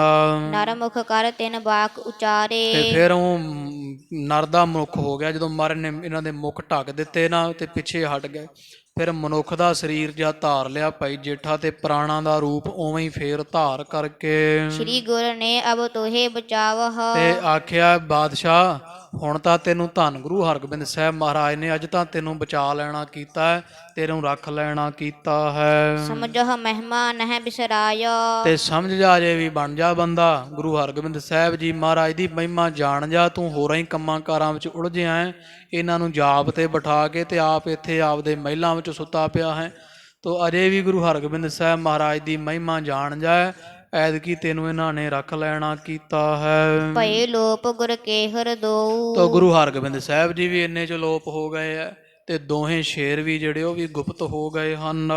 ਸੁਪਤਿਓ ਸਾਹੋ ਨਾ ਡਰ ਧਰ ਸੋਊ। ਹੁਣ ਬਾਦਸ਼ਾਹ ਨੂੰ ਨੀਂਦ ਕਾਹਦੀ ਆਉਣੀ ਸੀ, ਸਾਰੀ ਰਾਤ ਹੀ ਕਹਿੰਦੇ ਵਿਚਾਰਾ ਉੱਥੇ ਬੈਠਾ ਰਿਹਾ, ਇੱਥੇ ਸਿੰਘਾਸਣ ਦੀ ਪੈਂਦੇ। ਜਾਗ ਜਾਮਣੀ ਜਾਮ ਗੁਜਾਰੀ। ਤੇ ਅੱਧੀ ਰਾਤ ਹੁਣ ਲੰਘੇ ਨਾ, ਸਾਰੀ ਰਾਤ ਬਾਰੀਆਂ ਵੱਲ ਵੇਖਦਾ ਵੀ ਕਿਤੇ ਇਧਰੋਂ ਵੀ ਆ ਜਾਣ ਚੜ ਕੇ। ਤੋ ਬਹਿ ਕੇ ਸਾਰੀ ਰਾਤ ਇਸਨੇ ਕੱਟਣਾ ਕੀਤੀ ਹੈ। ਭਈ ਪ੍ਰਭਾਤ ਸਿਮਰ ਗਤ ਸਾਰੀ। ਤੇ ਜਦੋਂ ਦਿਨ ਚੜਿਆ ਤੇ ਉਹ ਸਾਰਾ ਰਾਤ ਵਾਲਾ ਮਾਹੌਲ ਇਹਨੂੰ ਦਿਸਦਾ, ਯਾਦ ਕਰ ਕਰਕੇ ਡਰਦਾ ਹੈ। ਬੋਲੇ ਨਿਕਟ ਨਜੂਮੀ ਸਿਆਣੇ। ਤੇ ਇਹਨੇ ਨਾ ਉਹ ਆਪਣੇ ਨਜੂਮੀ ਜਿਹੜੇ ਕੋਈ ਜੋਤਸ਼ੀ ਸੀ ਇਹਦਾ ਰੱਖਿਆ ਹੋਇਆ, ਉਹਨੂੰ ਆਪਦੇ ਕੋਲ ਸੱਦਣਾ ਕੀਤਾ ਹੈ। ਆਏ ਸਲਾਮਨ ਕਰ ਨਿਜ ਕਾਨੇ। ਉਹਨੇ ਸਲਾਮ ਕੀਤੀ ਆ ਕੇ, ਨਜੂਮੀ ਆਇਆ ਜੋਤਸ਼ੀ ਵੀ, ਤੂੰ ਦੱਸ ਵੀ ਆ ਕੀ ਕੌਤਕ ਵਰਤਿਆ। ਤੇ ਉਹਨੇ ਬਾਦਸ਼ਾਹ ਤੋਂ ਸਾਰੀ ਗੱਲਬਾਤ ਕੰਨਾਂ ਰਾਹੀਂ ਸੁਣ ਲਈ ਹੈ। 300 ਨਿਸ ਕੀ ਸਕਲ ਸੁਨਾਈ। ਬਾਦਸ਼ਾਹ ਨੇ ਸਾਰਾ ਕੋਈ ਪਰਦਾ ਨਹੀਂ ਰੱਖਿਆ, ਸ਼ੇਰ ਦੀ ਬਾਬਤ ਤੇ ਗੁਰੂ ਹਰਗੋਬਿੰਦ ਸਾਹਿਬ ਦੇ ਆਉਣ ਦੀ ਬਾਬਤ ਸਾਰੀ ਗੱਲਬਾਤ ਜੋਤਸ਼ੀ ਨੂੰ ਦੱਸੀ ਹੈ। ਭਇਓ ਤਰਾਸ ਬੜ ਨੀਂਦ ਨਾ ਆਈ। ਕਹਿੰਦਾ ਬੜਾ ਡਰ ਪਿਆ, ਰਾਤ ਸਾਰੀ ਰਾਤ ਬਹਿ ਕੇ ਕੱਟੀ, ਨੀਂਦ ਨਹੀਂ ਆਈ ਹੈ। ਜੁਗ ਕੇਹਰ ਜੁਗ ਦਿਸ਼ ਚੱਲ ਆਏ। ਵੀ ਦੋ ਤਰਫਾਂ ਤੋਂ ਦੋ ਸ਼ੇਰ ਮੈਨੂੰ ਦੌੜ ਦੌੜ ਪੈਂਦੇ ਰਹੇ। ਪਾਇਨ ਸੋ ਮਮ ਉਦਰ ਦਬਾਏ। ਤੇ ਇੱਕ ਨੇ ਛਾਤੀ ਤੇ ਪੈਰ ਰੱਖ ਲਿਆ, ਇੱਕ ਨੇ ਪੇਟ ਤੇ ਸਾਡਾ ਪੇਟ ਤੇ ਛਾਤੀ ਨੂੰ ਦਬਾਉਂਦੇ ਰਹੇ ਜ਼ੋਰ ਦੇ ਨਾਲ। ਕਹੀ ਨਜੂਮੀ ਕੀ ਸੱਚ ਜਾਨੀ। ਇਹ ਨਜੂਮੀ, ਮੈਂ ਤਾਂ ਤੇਰੀ ਕਹੀ ਹੋਈ ਬਿਲਕੁਲ ਸੱਚੀ ਜਾਣ ਲਈ, ਵੀ ਤੂੰ ਜੋ ਕਹਿੰਦਾ ਸੀ ਉਸੇ ਤਰ੍ਹਾਂ ਹੀ ਹੋਇਆ ਹੈ। ਸਾੜ ਸਤੀ ਧਨ ਧਰ ਨਿਜ ਕਾਨੀ। ਵੀ ਮੈਨੂੰ ਲੱਗਦਾ ਹੈ ਸਾੜ ਸਤੀ ਆਉਂਦੀ ਹੈ ਮੁੜ ਮੁੜ ਕੇ, ਸਰੀਰ ਧਾਰ ਧਾਰ ਕੇ ਸ਼ੇਰਾਂ ਦੇ। ਜਿਸ ਹਿਤ ਸਤਿਗੁਰ ਰਾਖੇ ਰਾਖ। ਤੇ ਮੈਨੂੰ ਗੁਰੂ ਹਰਗੋਬਿੰਦ ਸਾਹਿਬ ਮਹਾਰਾਜ ਨੇ ਰੱਖਿਆ ਕੀਤੀ, ਜਿਨ੍ਹਾਂ ਨੂੰ ਆਪਾਂ ਕਿਲੇ ਵਿੱਚ ਰੱਖਿਆ ਹੋਇਆ ਗਵਾਲੀਅਰ ਵਿੱਚ, ਉਹਨਾਂ ਨੇ ਜਾਪ ਕੀਤਾ, ਉੱਥੇ ਵੀ ਮੇਰੀ ਰੱਖਿਆ ਕੀਤੀ। ਰਾਤ ਜਦੋਂ ਮੈਂ ਇਹਨਾਂ ਨੂੰ ਯਾਦ ਕੀਤਾ ਨਾ, ਨਜੂਮੀ ਜੋਤਸ਼ੀ ਤੇ ਗੁਰੂ ਹਰਗੋਬਿੰਦ ਸਾਹਿਬ ਜੀ, ਰਾਤ ਵੀ ਤਤਸ਼ਣੀ ਪ੍ਰਗਟ ਹੋ ਕੇ ਇਹਨਾਂ ਦੋਹਾਂ ਸ਼ੇਰਾਂ ਤੋਂ ਮੇਰੀ ਰੱਖਿਆ ਕੀਤੀ। ਐਵੇਂ ਵਿਚਾਰ ਤੈਨੇ ਨਾਮ ਸੁਭਾਖੇ। ਤੇ ਇਸ ਤਰ੍ਹਾਂ ਵਿਚਾਰ ਕਰਕੇ ਫਿਰ ਮੈਂ ਗੁਰੂ ਹਰਗੋਬਿੰਦ ਸਾਹਿਬ ਦਾ ਨਾਮ ਜਪਣ ਲੱਗਿਆ। ਰਾਤ ਹੀ ਮੈਂ ਗੁਰੂ ਹਰਗੋਬਿੰਦ ਸਾਹਿਬ ਮਹਾਰਾਜ ਨੂੰ ਧਿਆਉਣ ਲੱਗ ਪਿਆ ਸੀ। ਲਿਏ ਨਾਮ ਤਤ ਛਣ ਚੱਲ ਆਏ। ਤੋ ਇਸ ਤਰ੍ਹਾਂ ਜਦੋਂ ਮੈਂ ਨਾਮ ਲਿਆ ਗੁਰੂ ਹਰਗੋਬਿੰਦ ਸਾਹਿਬ ਦਾ, ਤੇ ਤਤਸ਼ੇਨੀ ਸੱਚੇ ਪਾਤਸ਼ਾਹ ਜੀ ਮੇਰੇ ਪਾਸ ਆਣ ਪਹੁੰਚ ਗਏ। ਜੁਗ ਸ਼ੇਰਨ ਤੇ ਲੀਨ ਬਚਾਏ। ਤੇ ਸੱਚੇ ਪਾਤਸ਼ਾਹ ਨੇ ਨਾ ਦੋ ਸ਼ੇਰਾਂ ਨੂੰ ਦਬਕ ਕੇ ਤੇ ਮੇਰਾ ਬਚਾਅ ਕੀਤਾ ਸੀ। ਸੁਣੀ ਬਾਤ ਬੋਲੇ ਤਬ ਸਿਆਣੇ। ਤੇ ਇਹ ਹੁਣ ਜਿਹੜੇ ਜੋਤਸ਼ੀ ਵਗੈਰਾ ਆਏ ਹੋਏ ਇਕੱਠੇ, ਇਹ ਸਿਆਣੇ ਸੀ, ਜਿਵੇਂ ਕੋਈ ਅਵਸਥਾ ਹੁੰਦੀਆਂ ਨੀਂਦ ਦੇ ਬਾਬਤ ਮਨੁੱਖ ਦੀਆਂ, ਉਹ ਸਿਆਣਪ ਜੀ ਘੋਟਦੇ ਹੋਏ ਤੇ ਬਾਦਸ਼ਾਹ ਨੂੰ ਸਮਝਾਉਣ ਲੱਗੇ ਹਨ। ਜੀਵ ਅਵਸਥਾ ਤੀਨਹ ਜਾਣੇ। ਕਹਿੰਦੇ ਬਾਦਸ਼ਾਹ ਗੱਲ ਇਹ ਹੈ ਵੀ ਮਨੁੱਖ ਦੀਆਂ ਤਿੰਨ ਅਵਸਥਾ ਜਾਣੀਆਂ ਜਾਂਦੀਆਂ ਨੇ। ਇੱਕ ਸੁਪਨਾ ਹੈ ਜਾਂ ਪਹਿਲੀ ਜਾਗਰਤ ਹੈ, ਜਿਹੜਾ ਜਾਗਦਾ ਸਭ ਕੁਝ ਦੀਦਾ ਹੈ। ਇੱਕ ਜਦੋਂ ਬਰਾਜ ਜਾਈਦਾ ਤੇ ਸੁਪਨਾ ਆਉਂਦਾ ਉਹਨੂੰ ਸੁਪਨ ਅਵਸਥਾ ਕਹਿੰਦੇ ਆ। ਇੱਕ ਤੀਜੀ ਅਵਸਥਾ ਹੁੰਦੀ ਜਿਹੜੀ ਸੁਖੋਪਤੀ ਹੁੰਦੀ, ਜਿਹਦੇ 'ਚ ਸੁਪਨਾ ਵੀ ਨਹੀਂ ਆਉਂਦਾ ਤੇ ਪਤਾ ਵੀ ਨਹੀਂ ਲੱਗਦਾ ਕਿੱਥੇ ਪਏ ਆ, ਜਿਹਨੂੰ ਆਪਾਂ ਗੂੜੀ ਜੀ ਨੀਂਦ ਕਹਿ ਦਿੰਦੇ। ਤੋ ਕਹਿੰਦੇ ਬਾਦਸ਼ਾਹ ਮਨੁੱਖ ਦੇ ਸਰੀਰ ਦੀਆਂ ਤਿੰਨ ਅਵਸਥਾ ਹੁੰਦੀਆਂ ਹਨ, ਜਾਗਰਤ, ਸੁਪਨ, ਸੁਖੋਪਤੀ। ਗਾਢੀ ਨੀਂਦ ਵਿਖੈ ਜਬ ਸੋਵੈ। ਤੇ ਉਹ ਐ ਵੀ ਗਾਢੀ ਨੀਂਦ ਵਿਖੈ ਜਬ ਸੋਵੈ, ਜਦੋਂ ਗਾੜੀ ਨੀਂਦ ਵਿੱਚ ਬੰਦਾ ਐਨ ਗੂੜੀ ਨੀਂਦ ਵਿੱਚ ਸੁੱਤਾ ਹੁੰਦਾ ਹੈ। ਇੰਦਰੈ ਮਨ ਆਦਿਕ ਲੈ ਹੋਵੈ। ਜਿਹੜੇ ਇੰਦਰੇ ਤੇ ਮਨ ਹੈ ਨਾ, ਇਹ ਆਤਮਾ 'ਚ ਹੀ ਲੈ ਹੋ ਜਾਂਦਾ। ਭਾਵ ਨਾ ਤਾਂ ਇੰਦਰੀਆਂ ਦਾ ਪਤਾ ਲੱਗਦਾ ਗੂੜੀ ਨੀਂਦ 'ਚ ਵੀ ਹੱਥ ਕਿੱਥੇ ਆ, ਲੱਤ ਬਾਂਹ ਕਿੱਥੇ ਪਈ ਹੈ, ਤੇ ਨਾ ਹੀ ਮਨ ਦਾ ਪਤਾ ਲੱਗਦਾ, ਕੋਈ ਫੁਰਨਾ ਨਹੀਂ ਆਉਂਦਾ। ਮਨ ਤੇ ਇੰਦਰੇ ਆਤਮਾ ਦੇ ਵਿੱਚ ਲੀਨ ਹੋ ਜਾਂਦੇ ਹੁੰਦੇ ਆ। ਬਸਹਿ ਹਿਰਦੇ ਮਹਿ ਲੇ ਬੁੱਧ ਸੰਗ। ਤੇ ਜਿਹੜੀ ਆਤਮਾ ਨਾ ਉਹ ਬੁੱਧ ਨੂੰ ਤੇ ਮਨ ਨੂੰ ਨਾਲ ਲੈ ਕੇ ਤੇ ਹਿਰਦੇ ਵਿੱਚ ਜਾ ਵਾਸਾ ਕਰ ਲੈਂਦੀ ਹੈ। ਕਛ ਸੁਧ ਰਹਿ ਨ ਆਦਿਕ ਅੰਗ। ਇਸ ਕਰਕੇ ਸਰੀਰ ਦੇ ਕਿਸੇ ਅੰਗ ਦੀ ਪਤਾ ਨਹੀਂ ਲੱਗਦਾ ਵੀ ਜਿਹੜੀ ਆਤਮਾ ਬੁੱਧ ਨੂੰ ਨਾਲ ਲੈ ਕੇ ਤੇ ਹਿਰਦੇ ਵਿੱਚ ਵਾਸਾ ਕਰ ਲੈਂਦੀ ਜਦੋਂ ਸੁਖੋਪਤੀ ਅਵਸਥਾ ਹੁੰਦੀ ਹੈ। ਇਸ ਲਈ ਬਾਦਸ਼ਾਹ ਸਰੀਰ ਦੇ ਅੰਗਾਂ ਦੀ ਕੋਈ ਸੁੱਧ ਨਹੀਂ ਪਤਾ ਲੱਗਦੀ, ਤੋ ਗੂੜੀ ਨੀਂਦ ਵਿੱਚ ਮਨੁੱਖ ਚਲਾ ਜਾਂਦਾ ਹੈ। ਤਹਤੇ ਜਬ ਉਥਾਨ ਕੋ ਪਾਵੈ। ਪਰ ਜਦੋਂ ਬੰਦਾ ਉਸ ਸੁਖੋਪਤੀ ਅਵਸਥਾ 'ਚੋਂ ਉਥਾਨ ਪਾਉਂਦਾ ਨਾ, ਗੂੜੀ ਨੀਂਦ ਤੋਂ ਥੋੜਾ ਪਿੱਛੇ ਮੁੜਦਾ ਹੈ, ਸੁਪਨ ਅਵਸਥਾ ਗੁਰ ਮਹਿ ਆਵੈ। ਤੇ ਸੁਪਨ ਅਵਸਥਾ ਆ ਜਾਂਦੀ ਹੈ। ਸੁਪਨ ਅਵਸਥਾ ਦੇ ਸਮੇਂ ਜਿਹੜੀ ਆਤਮਾ ਉਹ ਗਲ ਦੇ ਵਿੱਚ ਆਈ ਹੁੰਦੀ ਹੈ।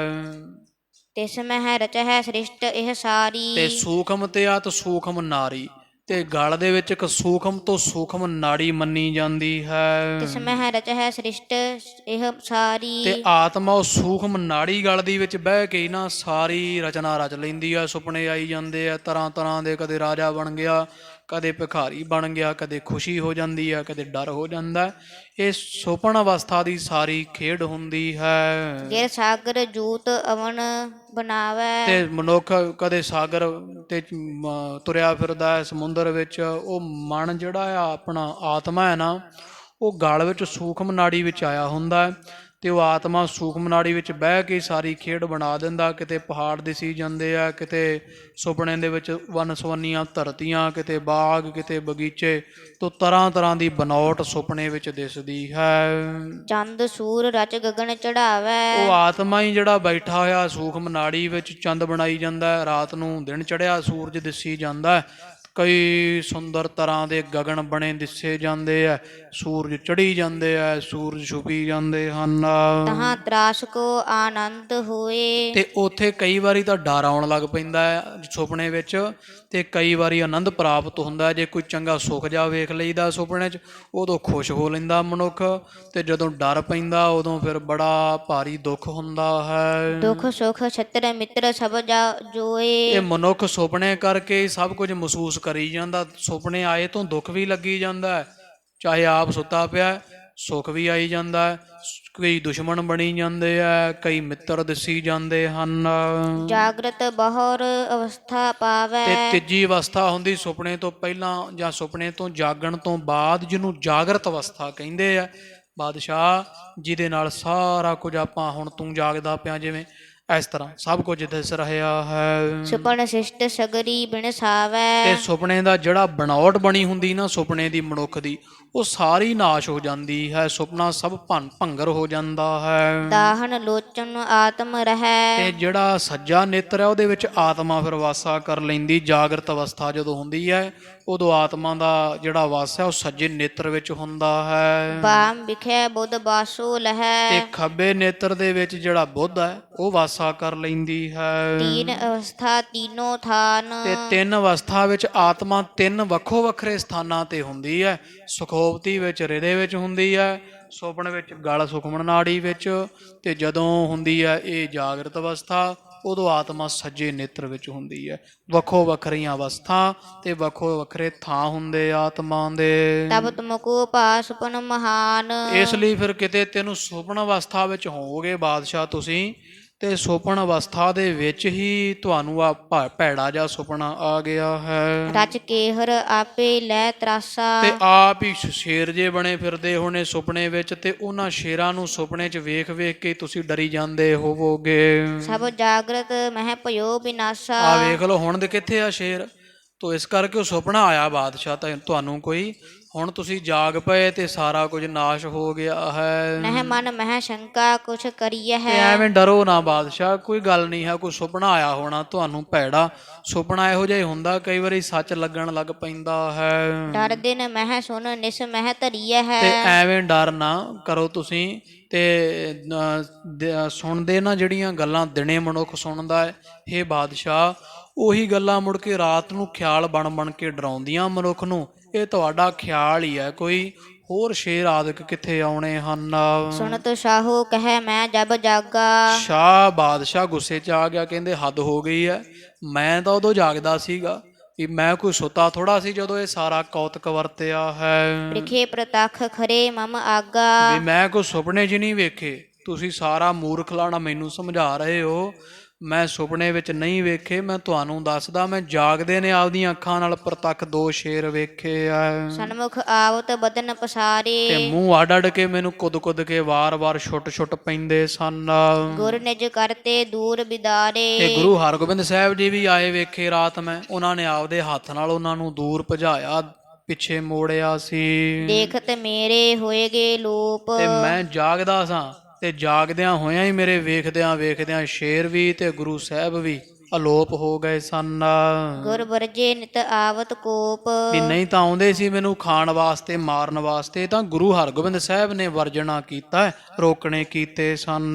ਕਹਿ ਨਜੂਮੀ ਅਪਰ ਜੇ ਸਿਆਣੇ। ਹੁਣ ਜਿਹੜਾ ਨਜੂਮੀ ਹੈ, ਇਹ ਹੁਣ ਚੰਦੂ ਦਾ ਸਿਖਾਇਆ ਹੋਇਆ, ਤੇ ਜਿੰਨੇ ਹੋਰ ਵੀ ਕੋਈ ਸਿਆਣੇ ਮਨੁੱਖ ਬੈਠੇ ਸਨ।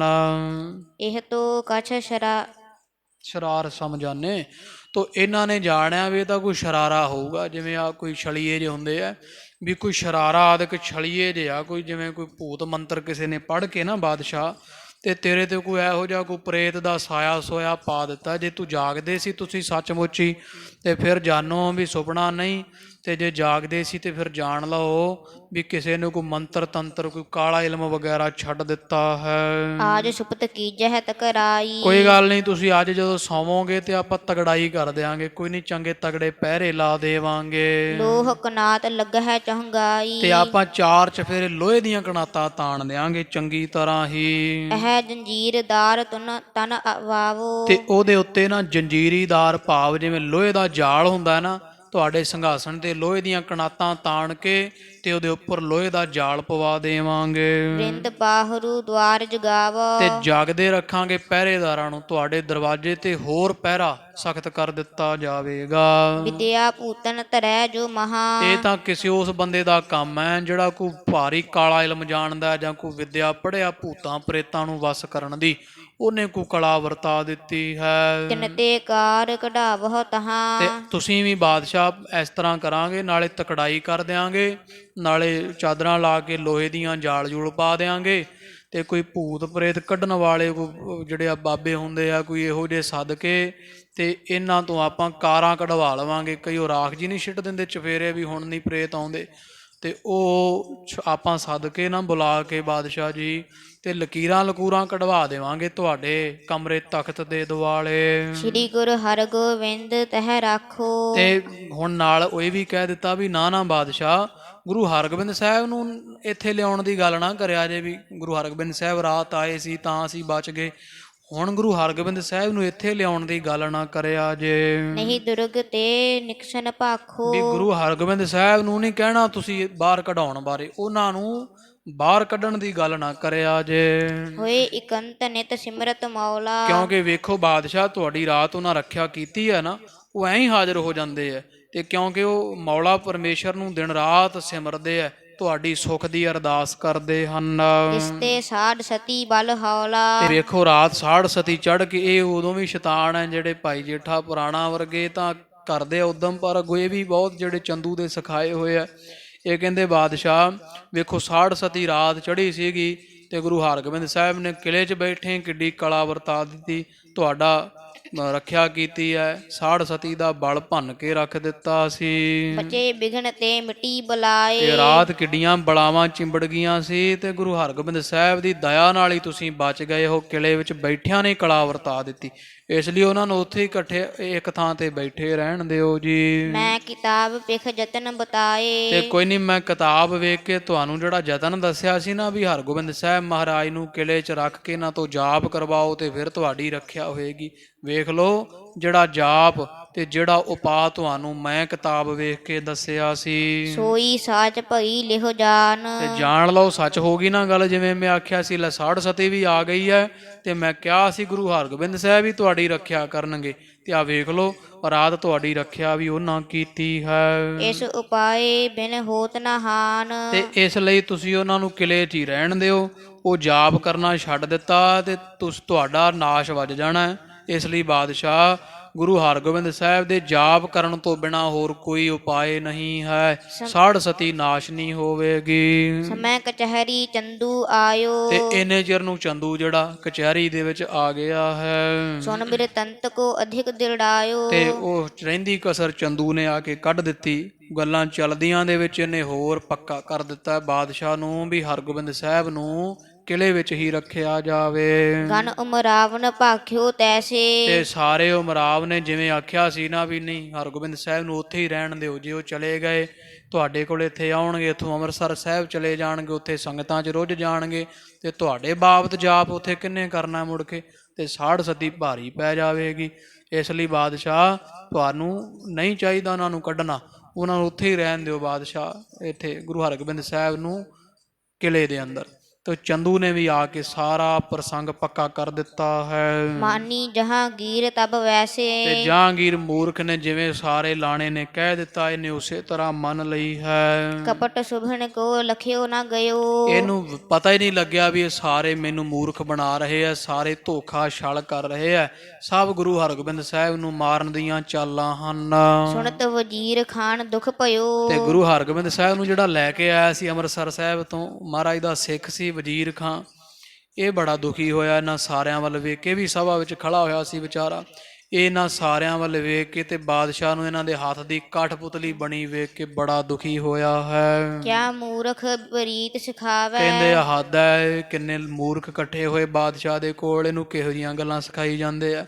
ਕਿਹੜੇ ਪਾਸੇ ਬਾਦਸ਼ਾਹ ਨੂੰ ਤੋਰੀ ਬੈਠੇ ਆ, ਏਡਾ ਵੱਡਾ ਬਾਦਸ਼ਾਹ ਤੇ ਕੀ ਆ ਸਾਰੇ ਮੂਰਖਾਂ ਦੇ ਪਿੱਛੇ ਲੱਗਿਆ ਫਿਰਦਾ ਹੈ। ਹਿਰਦੈ ਬਿਸੂਰਤ ਬਸ ਨਾ ਬਸਾਵੇ। ਉਹਦਾ ਵਿਚਾਰੇ ਦਾ ਕੋਈ ਵਸ ਨਹੀਂ ਚੱਲਦਾ, ਪਰ ਝੂਰ ਦਾ ਬਹੁਤ ਆ ਵੀ ਬਾਦਸ਼ਾਹ ਵੇਖੋ ਕਿਹੜੇ ਪਾਸੇ ਤੁਰਿਆ। ਲੈਣਾ ਜਸ ਸੀ ਮਹਾਰਾਜ ਦੇ ਘਰੋਂ ਵਡਿਆਈ, ਇਹ ਮੂਰਖ ਕਿੱਧਰ ਤੁਰ ਪਿਆ ਹੈ, ਇਹਨਾਂ ਸਾਰਿਆਂ ਦੇ ਮਗਰ ਲੱਗਿਆ ਹੈ। ਹਜਰਤ ਕੋ ਰਖ ਲਖ ਕਰ ਤੈਸੇ। ਤੇ ਇਹਨੇ ਬੋਲਣਾ ਸੀ ਪਰ ਇਹਨੇ ਵੇਖਿਆ ਵੀ ਹੁਣ ਬਾਦਸ਼ਾਹ ਦਾ ਸੁਭਾਅ ਜਿਹੜਾ ਉਹਨਾਂ ਦੇ ਵੱਲ ਦਾ ਹੈ, ਵੀ ਬਾਦਸ਼ਾਹ ਤਾਂ ਹੁਣ ਉਹਨਾਂ ਦੀ ਗੱਲ ਵਿੱਚ ਪੂਰੀ ਤਰ੍ਹਾਂ ਆਇਆ ਹੈ ਤੇ ਮੈਂ ਇਕੱਲਾ ਆ। ਜੇ ਮੈਂ ਮੰਨਿਆ ਇੱਥੇ ਬੋਲਿਆ ਕੁਝ ਤੇ ਚੰਦੂ ਵਰਗਿਆਂ ਨੇ ਕਿਹੜਾ ਮੇਰੀ ਪੇਸ਼ ਜਾਣ ਦੇਣੀ ਹੈ, ਵੱਡੇ ਅਹੁਦੇ ਤੇ ਬੈਠੇ ਹੋਏ ਸਾਰੇ। ਤੇ ਬਾਦਸ਼ਾਹ ਜਹਾਂਗੀਰ ਦਾ ਰੁਖ ਜਿਹਾ ਵੇਖ ਕੇ, ਸੁਭਾਅ ਜਿਹਾ ਵੇਖ ਕੇ ਵੀ ਹੁਣ ਬੋਲਣ ਦਾ ਕੋਈ ਫਾਇਦਾ ਨਹੀਂ। ਵਜ਼ੀਰ ਖਾਂ ਤਰੀ ਮੋਨ ਮਤ ਕਹੀ ਨਾ ਕੈਸੇ। ਉਹਨੇ ਆਪਦੀ ਮਤ ਨਹੀਂ ਕਹੀ, ਕੋਈ ਗੱਲ ਨਹੀਂ ਕਹੀ, ਚੁੱਪੀ ਧਾਰ ਲਈ। ਵਜ਼ੀਰ ਖਾਂ ਕੁਝ ਨਹੀਂ ਬੋਲਿਆ ਵੀ ਨਹੀਂ ਹੁਣ ਨਹੀਂ ਕੁਝ ਕਹਿਣ ਦਾ ਫਾਇਦਾ ਹੈ। ਬਾਦਸ਼ਾਹ ਇਹਨਾਂ ਦੇ ਹੱਥੇ ਚੜਿਆ ਹੋਇਆ ਤੇ ਇਹੀ ਸਾਰਾ ਕੁਝ ਉਂਗਲਾਂ ਤੇ ਨਚਾਉਂਦੇ ਕਰਵਾ ਰਹੇ ਆ। ਸਮਾਂ ਆਉਣ ਤੇ ਚਲੋ ਮੈਂ ਦੱਸ ਦੇਵਾਂਗਾ, ਹੁਣ ਬਾਦਸ਼ਾਹ ਮੇਰੀ ਗੱਲ ਨਹੀਂ ਸੁਣਨੀ। ਤੋ ਇਸ ਤਰ੍ਹਾਂ ਸਾਧ ਸੰਗਤ ਜੀ ਗੁਰੂ ਕੇ ਸਿੱਖਾਂ ਭਾਈ ਜੇਠਾ ਭਾਈ ਪੁਰਾਣਾ ਜੀਆਂ ਸ਼ੇਰ ਬਣ ਕੇ ਜਿਵੇਂ ਇਹਦੀ ਛਾਤੀ ਤੇ ਪੈਰ ਰੱਖੇ ਫਿਰ ਤਰਵਕਿਆ, ਝਾਟੀ ਗੁਰੂ ਸਾਹਿਬ ਮਹਾਰਾਜ ਯਾਦ ਆ ਗਏ ਸਨ।